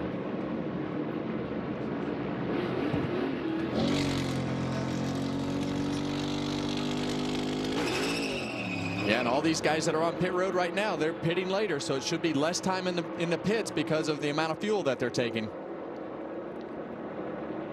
Big pack coming off turn number 4 as they leave and try to get back up to speed. You see the Ford camp right there in your screen, folks. Got a good chain going. Yep. Getting up through the, but there is a huge pack behind them coming. Logano, Keselowski, Reagan, Blaney, and more. If that outside lane stays open, they're just going to inhale this whole field because they are at speed. You see all 3 groups right there connecting, merging in one.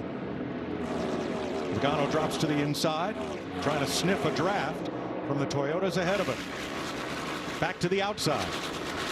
Well, and that's all that momentum that you have with the more speed because you've been out there long, and you see Kyle Larson do a great job. That's exactly what they needed to do. Kyle Larson and William Byron staggered themselves, and Joey Logano and Brad Keselowski have to weave in and out like you're going through a set of cones. You see Chastain, they were the last ones to pit. So far, so good. They were able to make those blocks. Logano, can they hold him back? Chastain's going to have to slow him down, and he does. Stenhouse, not so much. Boy, Logano and Keselowski are going to be a tough combination to beat. Well, they got beat right there because of some guts, and those guys putting those blocks on and slowed that line down because they did a way better job getting on and off of pit road and had those guys beat by a fair amount of time, and that all came from defense with those Chevrolets. Stenhouse leads the inside, Chastain the outside. There's Logano and Keselowski. I agree with you, Kevin. The Ford camp led by Logano, they did a fantastic job on pit road collectively. Their efficiency of the pit stop was much better than the others, but them slowly but surely, one by one, slowing their line down by the blocks enabled them to stay in front. Talking about Chastain. Yeah, and Chastain gave up that outside line to go down in front of Ricky Stenhouse in another Chevrolet. I'm not sure that was the right thing to do because I just believe that Joey Logano has always been one of the best pushers. But as this goes, you can see that it's getting physical. We're 3 wide in the middle of the pack back there, and things are going to start to happen in a much more physical way than they have. Flip side of what you said, I like what Chastain did. If I'm him, I'm getting on the bumper of Stenhouse in that 47. Yeah, I don't want to be on the bumper of that. The reason 22. that it helped, that 3 car there was slow car. He was getting a draft. Big block. Pulled up Chastain front up top of with a block. Logano. They're going to get 3 wide here, stacking them up. That was close. Yeah, 3 wide mid-pack on back. Now Stenhouse to the lead. Last year's Daytona 500 winner. And Suarez leading the inside group. Chevrolet is to the front. Well, if you like pack racing, Sunday, the NASCAR Cup Series heads to Atlanta for more high-speed action. It's the Ambetter Health 400. It kicks off with pre-race at 2 Eastern and the green flag at 3, and it's only on Fox and the Fox Sports app. More of the same. Well, now we see Daniel Suarez at the front of the racetrack. So this is going to continue changing as we go through all these shifts and blocks and everything that's getting ready to happen. Well, it all happened on that outside. Chastain made a move. Stenhouse was slow to the block, didn't get up in front of them, got them bottled up. Got them 3 wide. That was close.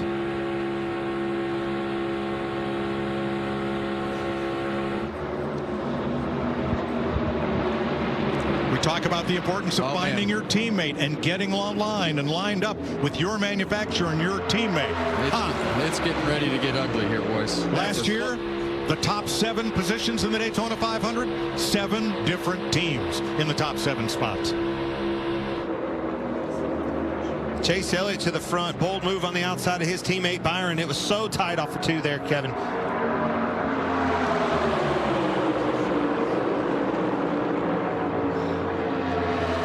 See the 2 Hendrick cars down on the bottom. Alex Bowman pushing William Byron right up to the front. And Chevrolets now controlling all 3 lanes.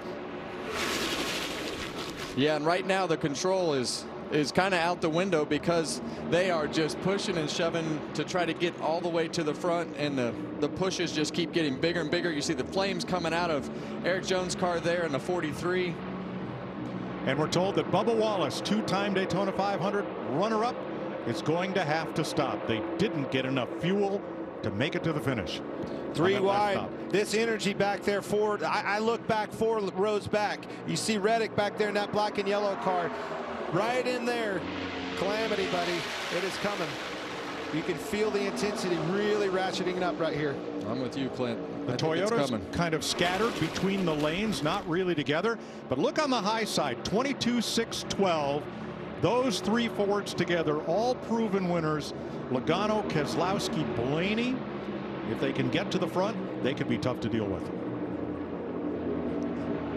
Big pushes in that middle lane.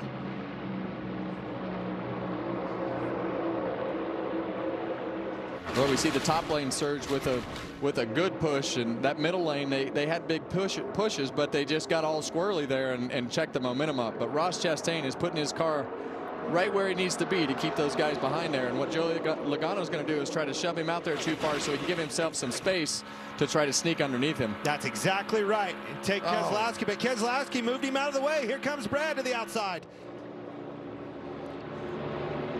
Keselowski looking for second. Chastain trying to hold back both lanes. That's a tall order here. Listen to this spotter. Timely blocks. An untimely block, one little bit, one little slip up by 1 inch, and it's going to be all over with. Well, it didn't cycle exactly the way that Logano wanted it to cycle, but he got Ross Chastain out there far enough to give himself a lane, and he winds up right back in front of Brad. Chastain spotter Brandon McReynolds pretty busy right here as Logano pulls alongside, coming to 10 laps to go. 30 drivers on the lead lap, each trying to find the way to victory lane in the sport's biggest race.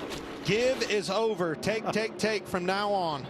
Don't give an inch. Denny Hamlin said it all week. He said, I'm going to be selfish. Don't care about manufacturers, don't care about teammates. I'm here for me. You see everybody lifting, you see the flames out of the pipes, both lanes, all 3 lines for that matter. That's them stacking up. That's blocks up front, stacks them up behind. That's where the trouble's going to happen. And when they stack up that bad, you have to let off the throttle in order to check the car up enough and probably touch the brake as well. But that just gives you an idea of the energy of this pack as they all keep pushing and shoving their way forward. Here we go again.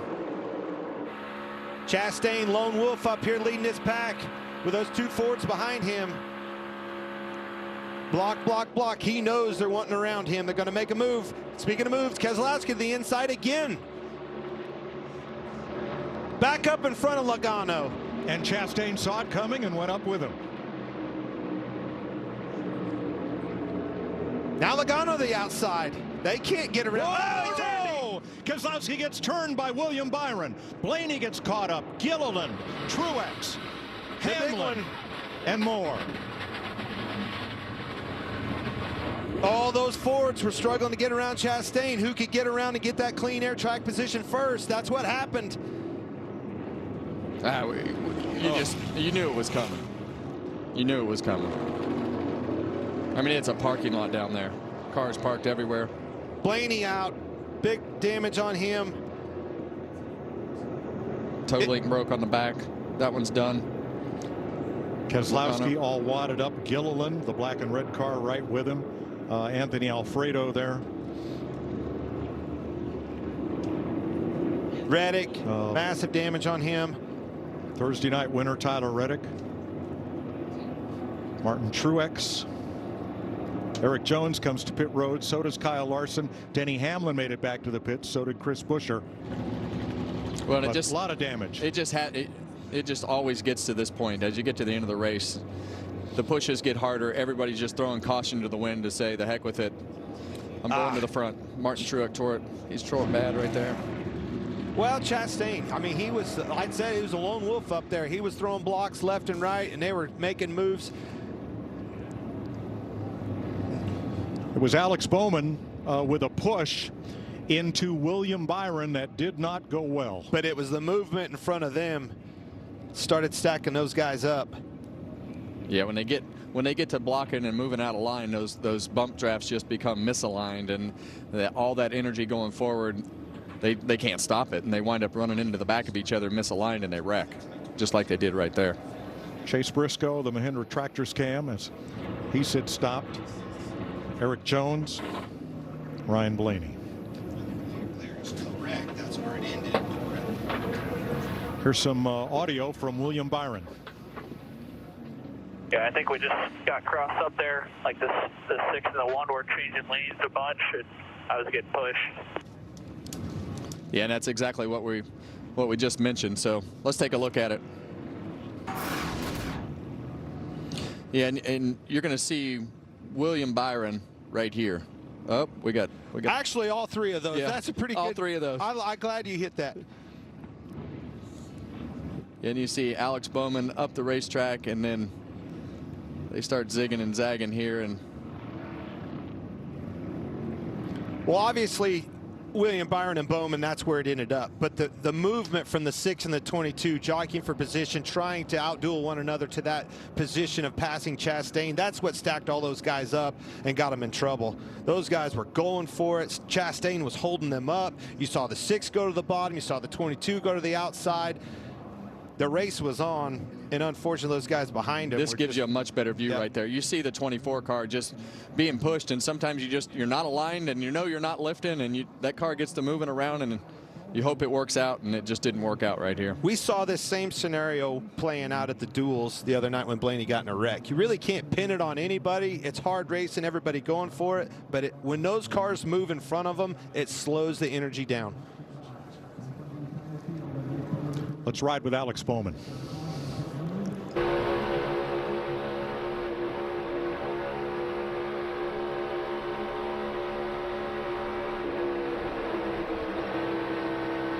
was trying to stay off of him. And you heard him lifting out of the gas. Several times. This probably tells the other part of the story.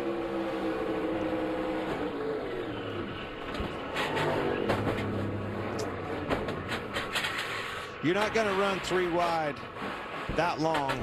Well, we said it several laps ago, right? We both said it. The way that the pushes were coming, it was just a matter of time before this happened. And with the energy and everything that there is right now, it's just too much for the cars to handle to go straight. And that was a classic example of just getting shoved a little bit too hard and getting out of shape, and it's not time to lift. Here's Denny Hamlin.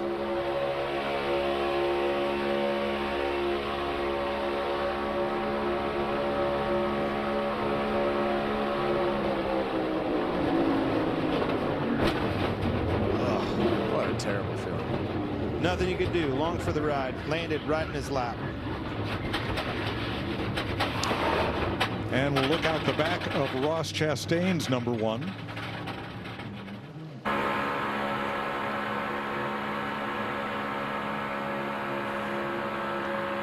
Oh.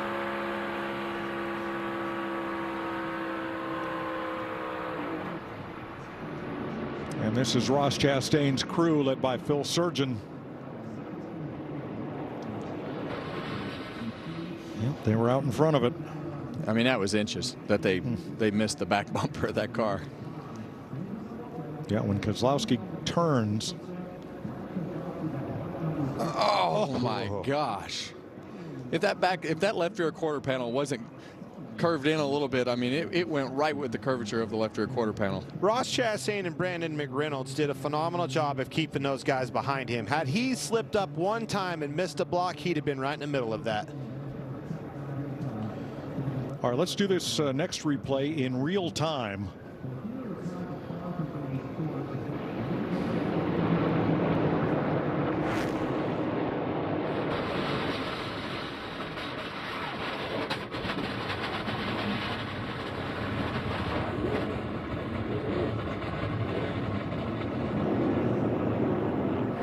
Chase Briscoe, the Mahindra tractor cam.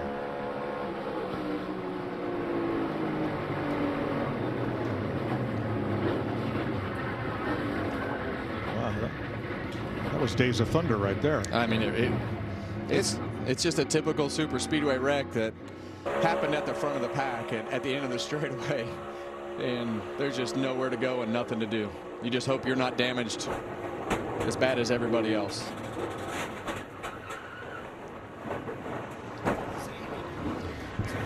Now the driver's not just there along for the ride. Let's watch Daniel Suarez.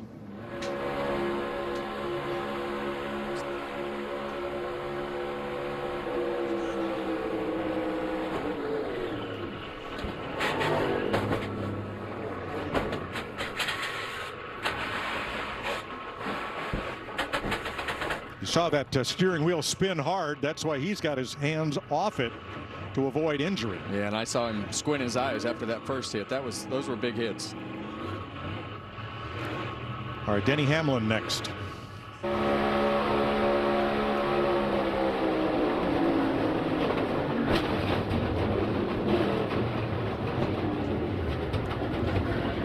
Yeah, those hits are coming from behind the car, and those are the worst hits in this car as you're getting rear-ended and you see his head fly forward. Those are actually coming from the back of the car. Some of them are from the front, but the first couple shots are from the back of the car, and that's just the violence of the wrecks that happen in this vehicle.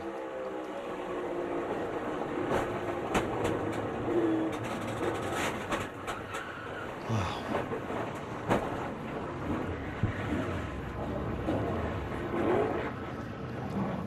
And here's Eric Jones.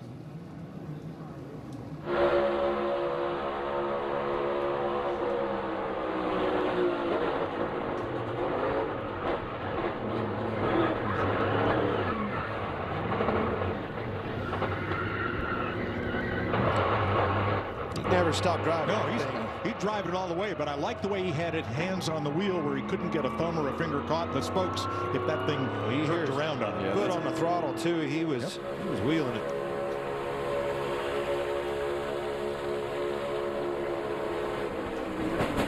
Oh.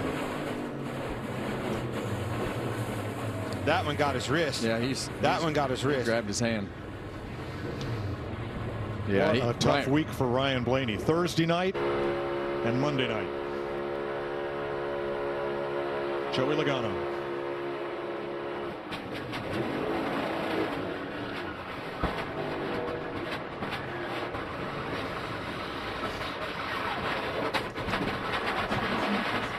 You see how quick they want to get their hands off the wheels with these rack and pinion steerings, Kevin. Tell us how much stronger that is than what it used to be. Yeah, and that's the reason that you see a lot more of these guys take their hands off the wheel, because the rack will just jerk your hands out, and if your thumbs are in there, it'll break them. We saw Ryan Blaney grab his wrist there. Eric Jones, he held onto the wheel, but he holds the wheel with his thumbs up on top of the wheel. A lot of guys do not. They hold their thumb around the wheel, and the spokes will literally rip your thumbs off and break them.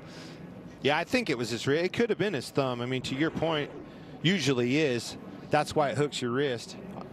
Yeah, and a lot of times when that wheel is spinning around like that, sometimes it'll hurt your shoulder a little bit too as the wheels come in the opposite way. But you'll see his right hand right here.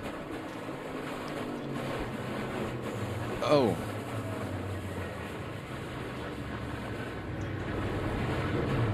Ryan's ready to get out of here. He's ready to go home. Yep. Yes. Todd Gilliland, the last driver to climb from his car on the backstretch. Everyone whose car could not be driven back to pit road climbed out and is okay. Walked to the ambulance to be taken to the infield care center and checked out. 18 cars in all involved in this pileup at the end of the back straightaway, which is now the world's fastest salvage yard. You knew it was coming. That energy was building. At the end of the Daytona 500. No more take or no more give. It was all take, and unfortunately wiped a bunch of them out, Kevin. Well, now it's just a matter of how many of these guys are wrecked really bad and who's not wrecked bad enough to be done. Even if you're not wrecked bad enough to be done, it's it's good to salvage some of those positions. But man, we got a ton of really big names on this list. Now, not all of these cars are out of the race. That's Roughly half of them have made it back to pit road, but with the red flag out, no work is allowed to be done on these cars until the red is lifted and the yellow flag resumes. So cars that were either undamaged or chose not to stop prior to pit road being opened are lined up here on the back straightaway. And as soon as the track is clean enough to resume competition, the yellow will come out, pit road will be opened, and they'll get serviced. Let's go down to pit road. Jamie Little. Bill Surgeon is the crew chief for Ross Chastain, the leader. Haven't talked about Ross a whole lot tonight, and here we are, 8 laps to go, and you guys are leading. How good is the car, and do you think that it's good enough to win this? Yeah, car's been strong all night. First stage, played the strategy right, had some good help, finished third. Second stage was a little quieter. We had dropped back to try to avoid some of the melee and never had an opportunity to really get back up into it. Finished in the teens. Stage 3, we played the strategy right. We positioned ourselves well. Never can tell what's going to happen from here. I expect another caution, but the car's been strong. The guys have done a great job on pit road, and we're looking forward to it. Well, Pitbull is one of the owners of this team. How cool would it be for Pitbull to be holding that Daytona 500 trophy? We'll find out soon, Mike. Thanks, Jamie. 4 Chevrolets in the top 5 right now. Austin Cindric, the only Ford. And the first Toyota is Christopher Bell in 6th. As we go through this scenario here and we see all these cars wrecked and now we see these cars sitting on pit road, Larry, can you explain to us the process that the DVP clock that they have to go through and everything that the rules require after you're wrecked? Yeah, Kevin, it's the damaged vehicle policy, and you basically have 7 minutes, and that minutes is accumulative, and it starts from the time you enter pit road to the time you exit pit road. And if you leave pit road and come back around, the clock doesn't reset. It continues to pick up and running. And at a super speedway, you have to have things like the rear bumper in place. You have to have the door panels in place, the deck lid, the rear spoiler. A lot of things that has to still be on that car and functional. All the flaps, hood flaps, roof flaps, all those things still have to be functional, and that has to all be done in a total time of 7 minutes, including entering and exiting pit road. Thanks, Larry. Let's go to the Advent Health Care Center and join Josh Sims. Yeah, and Ryan Blaney checked and released from the Care Center. Ryan, we were here Thursday night, very frustrated after that. How does this wreck compare? How is the risk and the emotions? Well, I'm definitely not as frustrated after Thursday night. This was just, racing at the end of the 500, and this one didn't hurt nearly as bad, so that part's nice. But, yeah, it's a shame. I thought we had a shot at it. Up in the first, few rows, we would be kind of second in the road, depending on where the block was kind of thrown, and thought we were in a decent spot, especially if the 6 got to the inside of the 1. I could kind of finally get behind Joey and try to get hooked up with him, but yeah, just unfortunate end with our Peak Menards Ford Mustang, really fast. But yeah, the wheel I got turned. That was, yeah. And then, the wheel snapped. I usually let go of the wheel, but I didn't think it had anything in it. So yeah, I'm okay. My wrist is good, and just one of those weird deals. But proud of the effort by the 12 boys. Shame we tore up a couple race cars, but going next week. Thanks. I'm glad you're okay, Ryan. Well, that's good to hear on his wrist, because the way he held it up right there, you never know. One tough cat right there.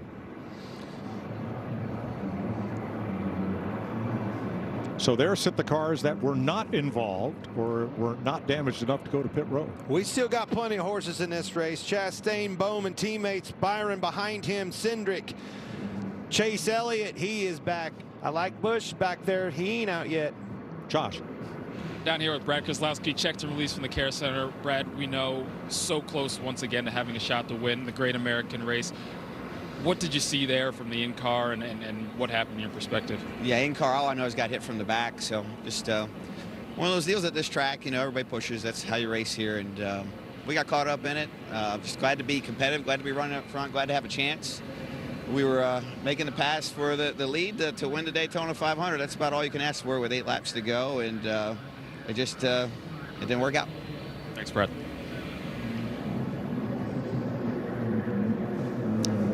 Brad and Joey going for it. I mean, that's what it is. That's what you want. You want your best drivers going for the biggest race of the year. They were going for it. Unfortunately, just didn't work out. And every one of them will be back behind the wheel and ready to try to win next Sunday in Atlanta.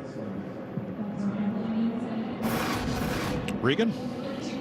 Well, Chase Elliott's crew chief Alan Gustafson, you got your driver in position now. You've been up front today. You've been in the middle today. You've been all over the racetrack. A masterful job of getting through that wreck. Can you get it done now? Yeah, that was amazing. The seas kind of parted for us to make it through there. So, yeah, guys have done great. Chase has done great. The Napa Chevy's been strong all day. And, yeah, hopefully we don't have any left front tire damage that would necessitate a stop here. But I think it's good enough. We can let it roll. It's the Daytona 500, right? Got to give it a shot. So it's going to be hairy, but, we're in a good shot to go compete for it. So hopefully we can go get it for everybody at HMS. Mr. H is 40th. Good luck. Thanks, Alan. Josh?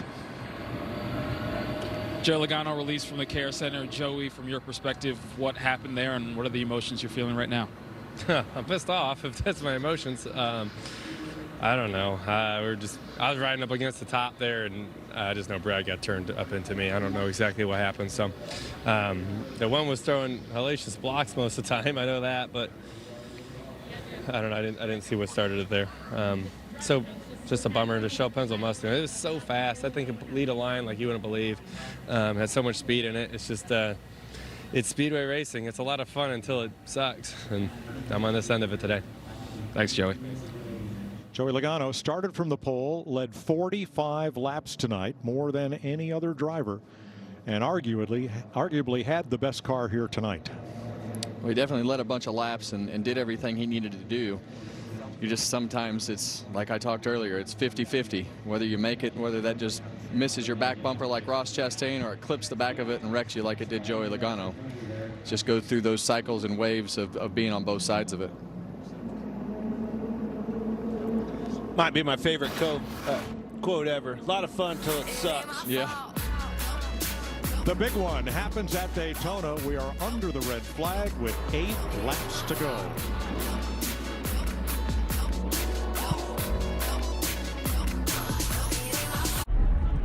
This season, Toyota Racing is looking for jaw droppers. Break for Martin Truex right there, the fastest lap of the day. Iron stomachs that can stand the pressure. And quick draw thumbs that leave their own smoke trail. So hold on tight and strap yourself in. This season, we want you. Join us at Toyota Racing. That's my team out there. If our network goes down, lives are at stake. Our comms have to work. Or the mission won't. That's why we partner with Verizon Frontline, the network that truly prioritizes first responders. So we don't worry about getting through. And they're the most reliable 5G network in America. Out here, reliability is everything. Extreme or routine, Verizon Frontline delivers. The #1 network choice in public safety. Learn more. It's your mission. It's your Verizon. If you have chronic kidney disease, you can reduce the risk of kidney failure with Farxiga, because there are places you'd rather be. Farxiga can cause serious side effects, including ketoacidosis that may be fatal, dehydration, urinary tract or genital yeast infections, and low blood sugar. A rare life-threatening bacterial infection in the skin of the perineum could occur. Stop taking Farxiga and call your doctor right away if you have symptoms of this infection, an allergic reaction, or ketoacidosis. Wendy's breakfast 2 for $3 is so good, the crew is giving every combination code names. Bis squared. Egg and cheese biscuit and sausage biscuit. 2 biscuits. I'm impressed Tyler knew what squaring was. Mathlete. No matter what you call it, choose wisely. Choose Wendy's breakfast 2 for $3. All the parts you need at the prices you want. Guaranteed to fit every time. So you can keep your ride or die alive.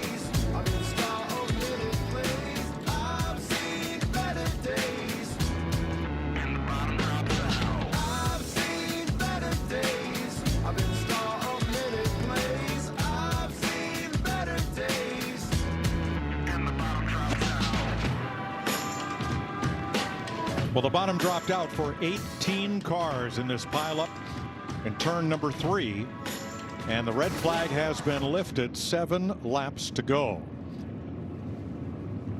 Aerial coverage provided by Goodyear, powering the race from green to checkered flag and every mile in between. Goodyear, more driven. Well, after all that, Hendrick Motorsports has 3 cars in the top 5. Rick Hendrick started his team 40 years ago today with 5 employees in a 5,000 square foot rented shop. I think their gift shop today is bigger than that, and they have over 500 employees and a ton of wins. I can't believe I'm saying this. I don't even know if it makes sense, but if anybody won that wreck, it was Hendrick Motorsports. Still having 3 of their cars in this thing in the top 5, Hendrick Motorsports might be their day. Well, last time they won the Daytona 500 was the last time they didn't sit on the pole. Oh, by the way, didn't sit on the pole this year. And they are not pitting. Well, we see a whole bunch of cars pitting. No, the 300 cars that are in that No. are not. But yes. Yeah, we see a whole. I'm surprised, like you, that so many are pitting. But I think a lot of them probably slid their tires trying to. Either they were spinning in the wreck or trying to slow up so hard that they slid the tires under the wreck. So they went through a lot of debris and different things. So everybody just wants to keep it clean and put some tires on. And if you don't have that track position up front, why not? Might as well make sure that no flat tires, no damage. Let's get back out there. 6 laps to go in the Daytona 500. Oh! Teammates! Around they go and a hard crash. Daytona 500, are you kidding me? This one sucks when you're that close. Austin Cindric, the winner of the Daytona 500. Second's the worst, man. He is so close. Ricky Stenhouse Jr., Daytona 500 winner. Go! You're all mine. There ain't two ways around it. There ain't no trying about it. I'm all yours. You're all mine. No, there ain't two ways. That is Firebird 1, a General Motors dream car conceived by Chief Stylist Harley Earl, and it tops the Harley Earl Trophy, the most coveted single-day prize in stock car racing. One of these drivers will win it in as few as 5 laps from now. The big one stays on display here. The small one goes to the winner. Ross Chastain chose the outside for this restart. William Byron took the bottom. Teammate Alex Bowman to the outside. Then Austin Cindric inside and Chase Elliott outside. 4 Chevys in the front 5, Cindric's Ford, and then Christopher Bell's Toyota, which has been hanging around the top half dozen all night. A lot of Chevys up front, 8 of the top 10. Justin Marks has Chastain in the lead and rookie Zane Smith in 9th. 2 drivers in the top 10. Kevin, you heard Logano in his interview talking about Chastain, the blocks that he was putting on. Can he keep that up? Well, he's not going to stop. I can promise you that. He's going to do everything he can do to try to win the Daytona 500. And he knows, all those guys know. They know the magnitude and the history and everything that comes with the Daytona 500. And this is just, like you talk, one of those races that you just do more than you would normally do. All right. 40th anniversary of these Hendrick boys, 3 of them up there. How do they work together and try to pounce on him, take advantage of that? Well, they lined up a little.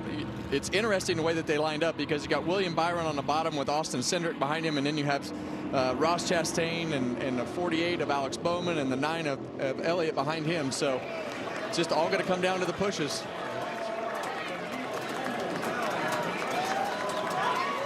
Only one driver in the top 10 has been to Daytona 500 victory lane, and that's Austin Cindric. Ross Chastain won the last race of last year at Phoenix. Last person to do that and then win the 500, Jeff Gordon, 1998 to 99. 4 laps to go. We're back to green.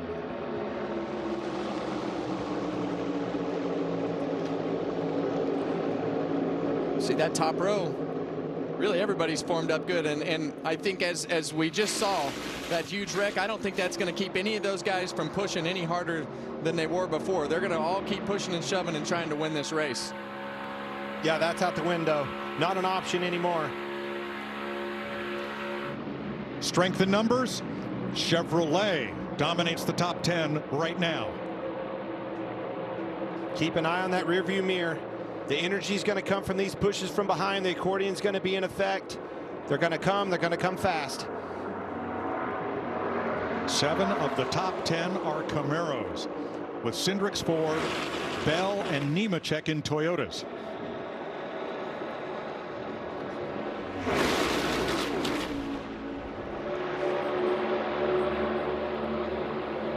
Somebody's going to make a move.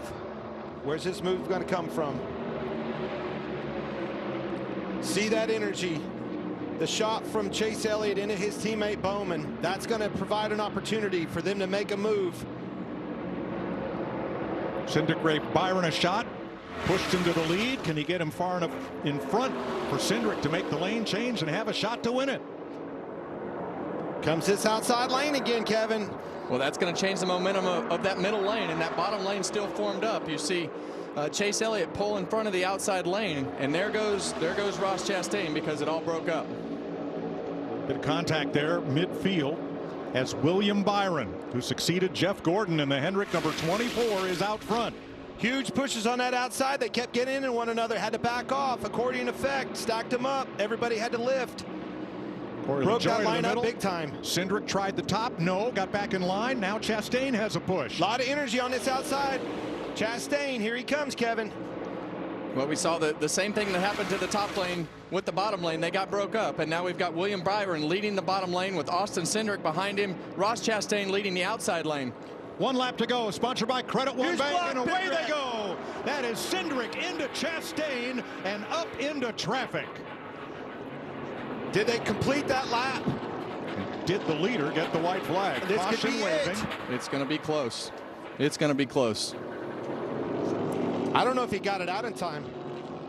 I believe they saw the white flag. I think it's William Byron. I think so too. It was a block by him, caused Chastain to move down.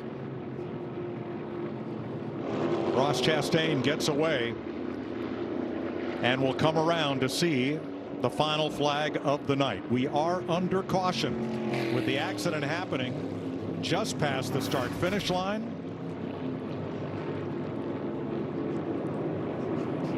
Austin Cindric going for a wild ride here, as did Ross Chastain. You see the light on, you see Bowman ahead of Byron right there, but need to back it up and see this again. And we'll await a ruling from NASCAR. Regardless, if it's going to be those two, you see the checkered flag out. It's a Hendrick Motorsports win. The question is, who won it for him?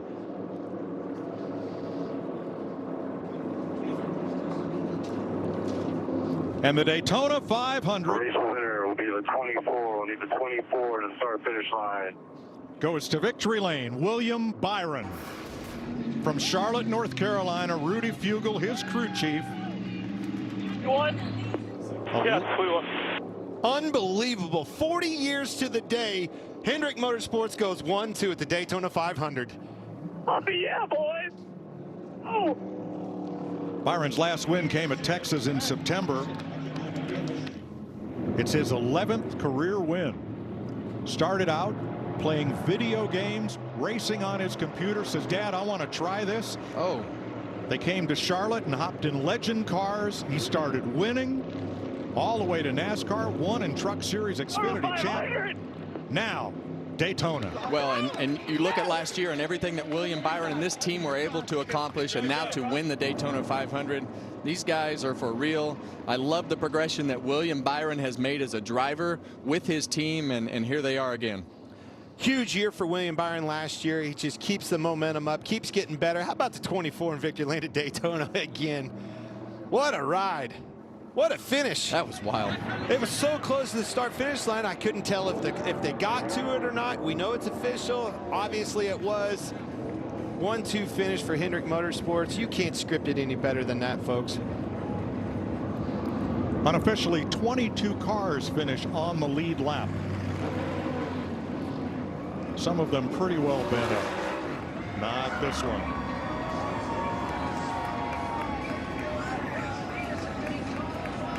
A few battle scars from the way the day went along, and he didn't trigger the big one, but was involved in it. Got turned into Brad Keselowski. Well, just some advice. I would stay out of the grass.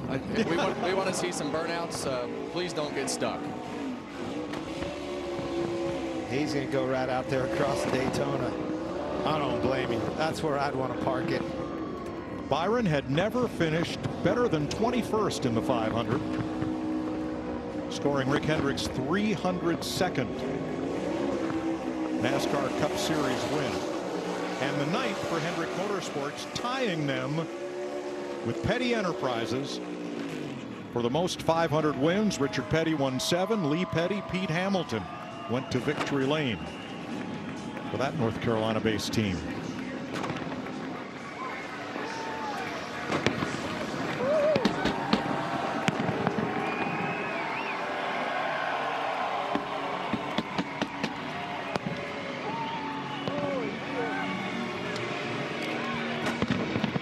William Byron goes to capture the flag after an event-filled Daytona 500, in which he led only the final 4 laps.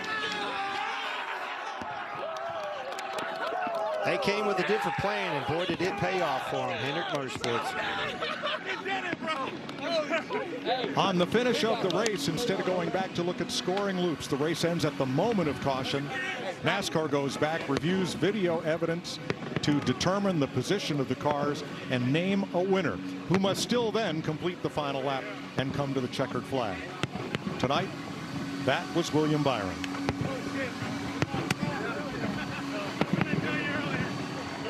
He becomes a record 6th different driver to win the 500 for Hendrick Motorsports. Jamie Little, trackside. And William Byron at 26 years old, you've worked so hard in such a short period of time.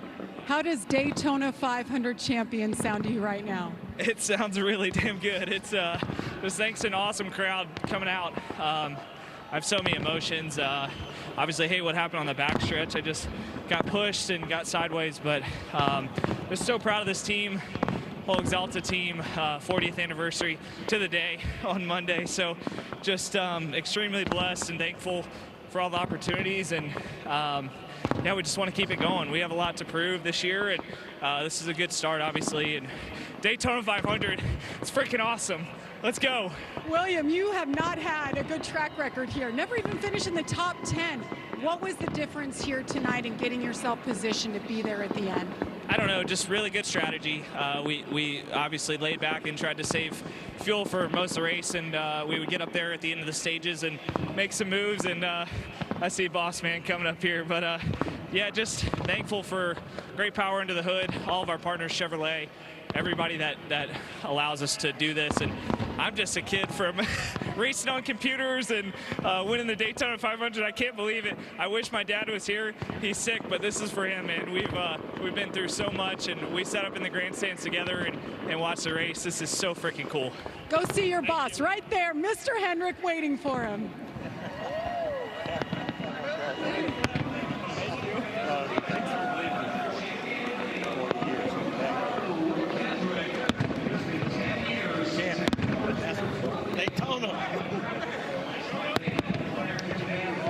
Alex Bowman completes the Hendrick 1-2 finish in the Daytona 500. You came really close, Alex. How close was that from your perspective as you crossed the line?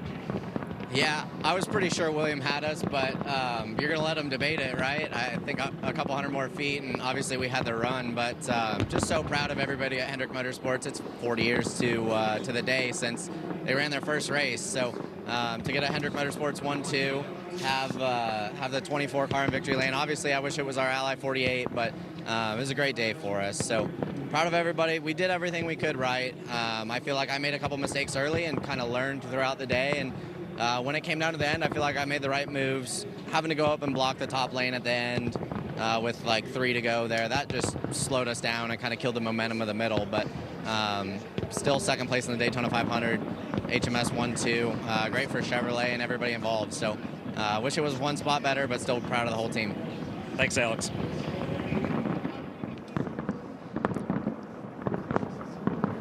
Chevrolet considered an underdog coming into the 500. The Toyotas won the qualifying races. The Fords won the front row. Chevrolet takes home the big trophy. 100 wins at Daytona for Chevrolet. All right, let's back this up and watch. You see the momentum on the outside. Chastain, Bowman pushing him. Watch the energy coming. Chastain gets out on him. All of a sudden, here comes the energy from Bowman to Chastain. Big pushes coming. Puts Chastain in a momentum situation. Byron sees him coming. He hears him block right there. Chastain moves, shoots the gap, clips Hendrick, turns him around. Yeah, and Chastain had the right idea of where he needed to go. He went for it. The caution came out at the wrong time, and William Byron winds up winning the race with the timing of the caution on the white flag lap. From Alex Bowman. Watch this push. Here he goes for the gap, shoots it, closed in. He was going for it. All those guys are going for it. Everybody was doing exactly what they had to do. Eric Jones's Advent Health camera here as they're coming to the white. Seeing everything spin, he made it through. And watch Chastain here. Man, he misses this inside wall so close when he spins down here. Watch how close he gets to this end of the pit road wall. And the other thing that I noticed, this, Kevin. Oh, just barely But the thing I noticed from that camera angle and the sound, I never heard him lift. Nope. Not until he was in the grass. You ain't lifting the end of this race. Going for it. You think he's happy? Jeff Gordon, vice chair of Hendrick Motorsports. Ross Chastain is known for making the big move, the Hail Melon, the win last November at Phoenix. And he was probably one move away from winning the Daytona 500 tonight. It is William Byron and Hendrick Motorsports who get to celebrate the great American race.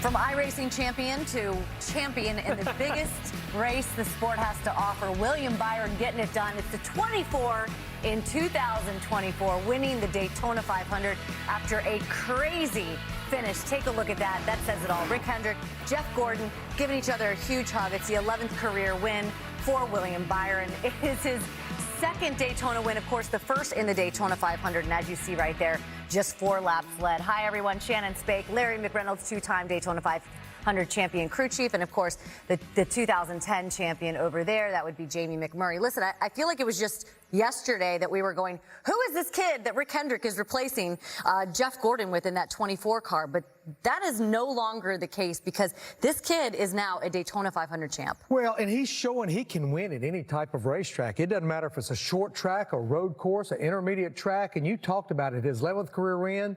Yeah, he's won at Daytona before, and it was his very first career win in the summer race a few years ago. But to your point, now he is a Daytona 500 champion. Yeah, and I think if we just back up to last year, the 6 wins he had, he was the favorite heading into the playoffs. Probably a little disappointed he didn't win the championship, but I would say this would be the best consolation prize to that, being able to win the Daytona 500. And that moment he had where he met Rick Hendrick on the infield, that's a moment he'll never forget. 100%. It was a 1-2 finish for Hendrick Motorsports, of course, Alex Bowman finishing second. Chase Elliott a little further back in 14th. He's with Josh Sims. Chase Elliott coming home 14th at the Daytona 500. How would you describe your night, the way things played out, and overall what it means for your organization to see a teammate win the Daytona 500? Yeah, really cool. Super happy for everybody at Hendrick Motorsports. Obviously, a lot of effort goes into this weekend, and to kick off the 40th season with a win like that, it's got to be a really big deal. So I'm happy for William, happy for the boss. Congrats to all the 24 guys. William was right in the ball game all day, and he did the best job there at the end, and that's when it pays. So proud of our effort. I thought we were nice to finish one, and I kind of made a mistake there, got indecisive on my lanes there on that last lap, and cost us a much better finish. I'm not sure if I could ever got to the front row, but certainly would have liked the opportunity at it. But nonetheless, it was thought we executed the day pretty solid, and Hendrick Motorsports got a win, so not all bad. Thanks, Chase. It's a family sport, and we have seen that family, the Byron family, alongside William throughout his career. Mom Dana right there giving him a hug in victory lane. What a moment. We'll be right back. All race long.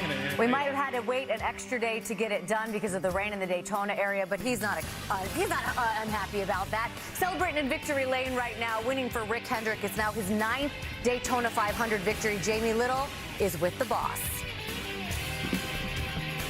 Happy people down here. Of course, we have Mr. Hendrick and his lovely wife, and we have Jeff Gordon. 40 years to the day, Rick. I mean, the memories, I can't even imagine that come back just seeing this young man go to victory lane on the anniversary. I'm telling you, you couldn't write the script any better. 24 and 24, and it's when we think about coming down here the first time, we didn't think we should be here. Felt so out of place, and to win this on our 40th to the day, it's just in time the record now. So that's awesome. And Jeff, I talked to you before the race. It had been 10 years since you guys won this race. You told me about this anniversary, how important it was. But I want to know what it's like seeing the 24 back in victory lane here. It's so cool. I mean, what this is going to do for this team, for Salta and all of our partners, and William Byron. I mean, he was already a superstar. He just went to another level being a superstar. I wasn't driving the car, but I feel like I was making every lap with him out there. It's just crazy to watch these guys do what they do and do it so well. And to watch them from this side of it, it makes me so happy, so proud. And we're going to celebrate. This is an amazing win, huge win. Daytona 500! I think it's safe to say it's going to be a big party for Hendrick Motorsports tonight, Shannon. I love Jeff Gordon celebrating any victory. Give that to me all day, every day. To the guys who had a front row seat for this entire event, let's go upstairs to Mike Joy. Well, this Daytona 500 came down to two short stories. The first 10 laps with the first crash of the day, and the last 10 laps with the big one, and then the crash right at the white flag to decide it all. Well, the last crash of the day definitely decided it all, because that's when the caution came out right after they took the white flag. But it was Ross Chastain that led before the big one, and it was Ross Chastain that was trying to take back the lead, coming to the white flag at the start-finish line, wound up getting spun out, and William Byron won the race. What a show. Those last 10 laps, you see Logano going for it. Him and Keselowski were throwing haymakers. Who was going to get to that, trying to pounce on Chastain for the lead. He was throwing the big blocks. All of a sudden at the end, William Byron, a big block on Chastain. Boy, he shot that gap, went for it. That's what you want for the Great American Race. Never Daytona lifted. 500. He never lifted. Went for it. Well, your first Daytona 500 from this point of view. What do you think? It was intense. When we took the green flag, the hair stood up on my arms, and when they took the checkered flag, my heart was beating like I was driving the car. So it was exciting. I appreciate both of you guys and all of your help getting through this. It's been a great experience, and I can't wait for more. And now we'll roll it all together and head for Atlanta. Hey, much More like what we're going to see, That's there's right. another plate track, so it's going to be wild. You know it is. It's Atlanta.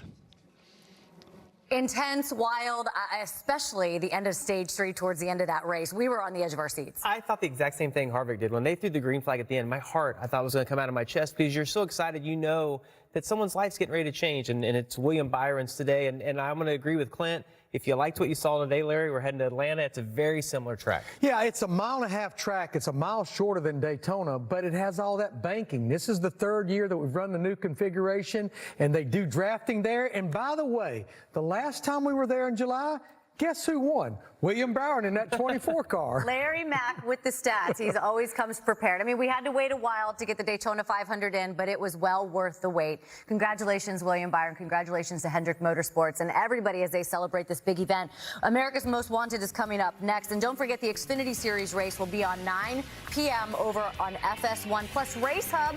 Don't miss us all week long, every weeknight on FS1 at 6 o'clock. Thanks for joining us for the Daytona 500. Join us the rest of the way on Fox Sports' coverage of NASCAR. We'll be here every Saturday and Sunday. See you then. Have a good night. Start your engine! The Daytona 500 is underway.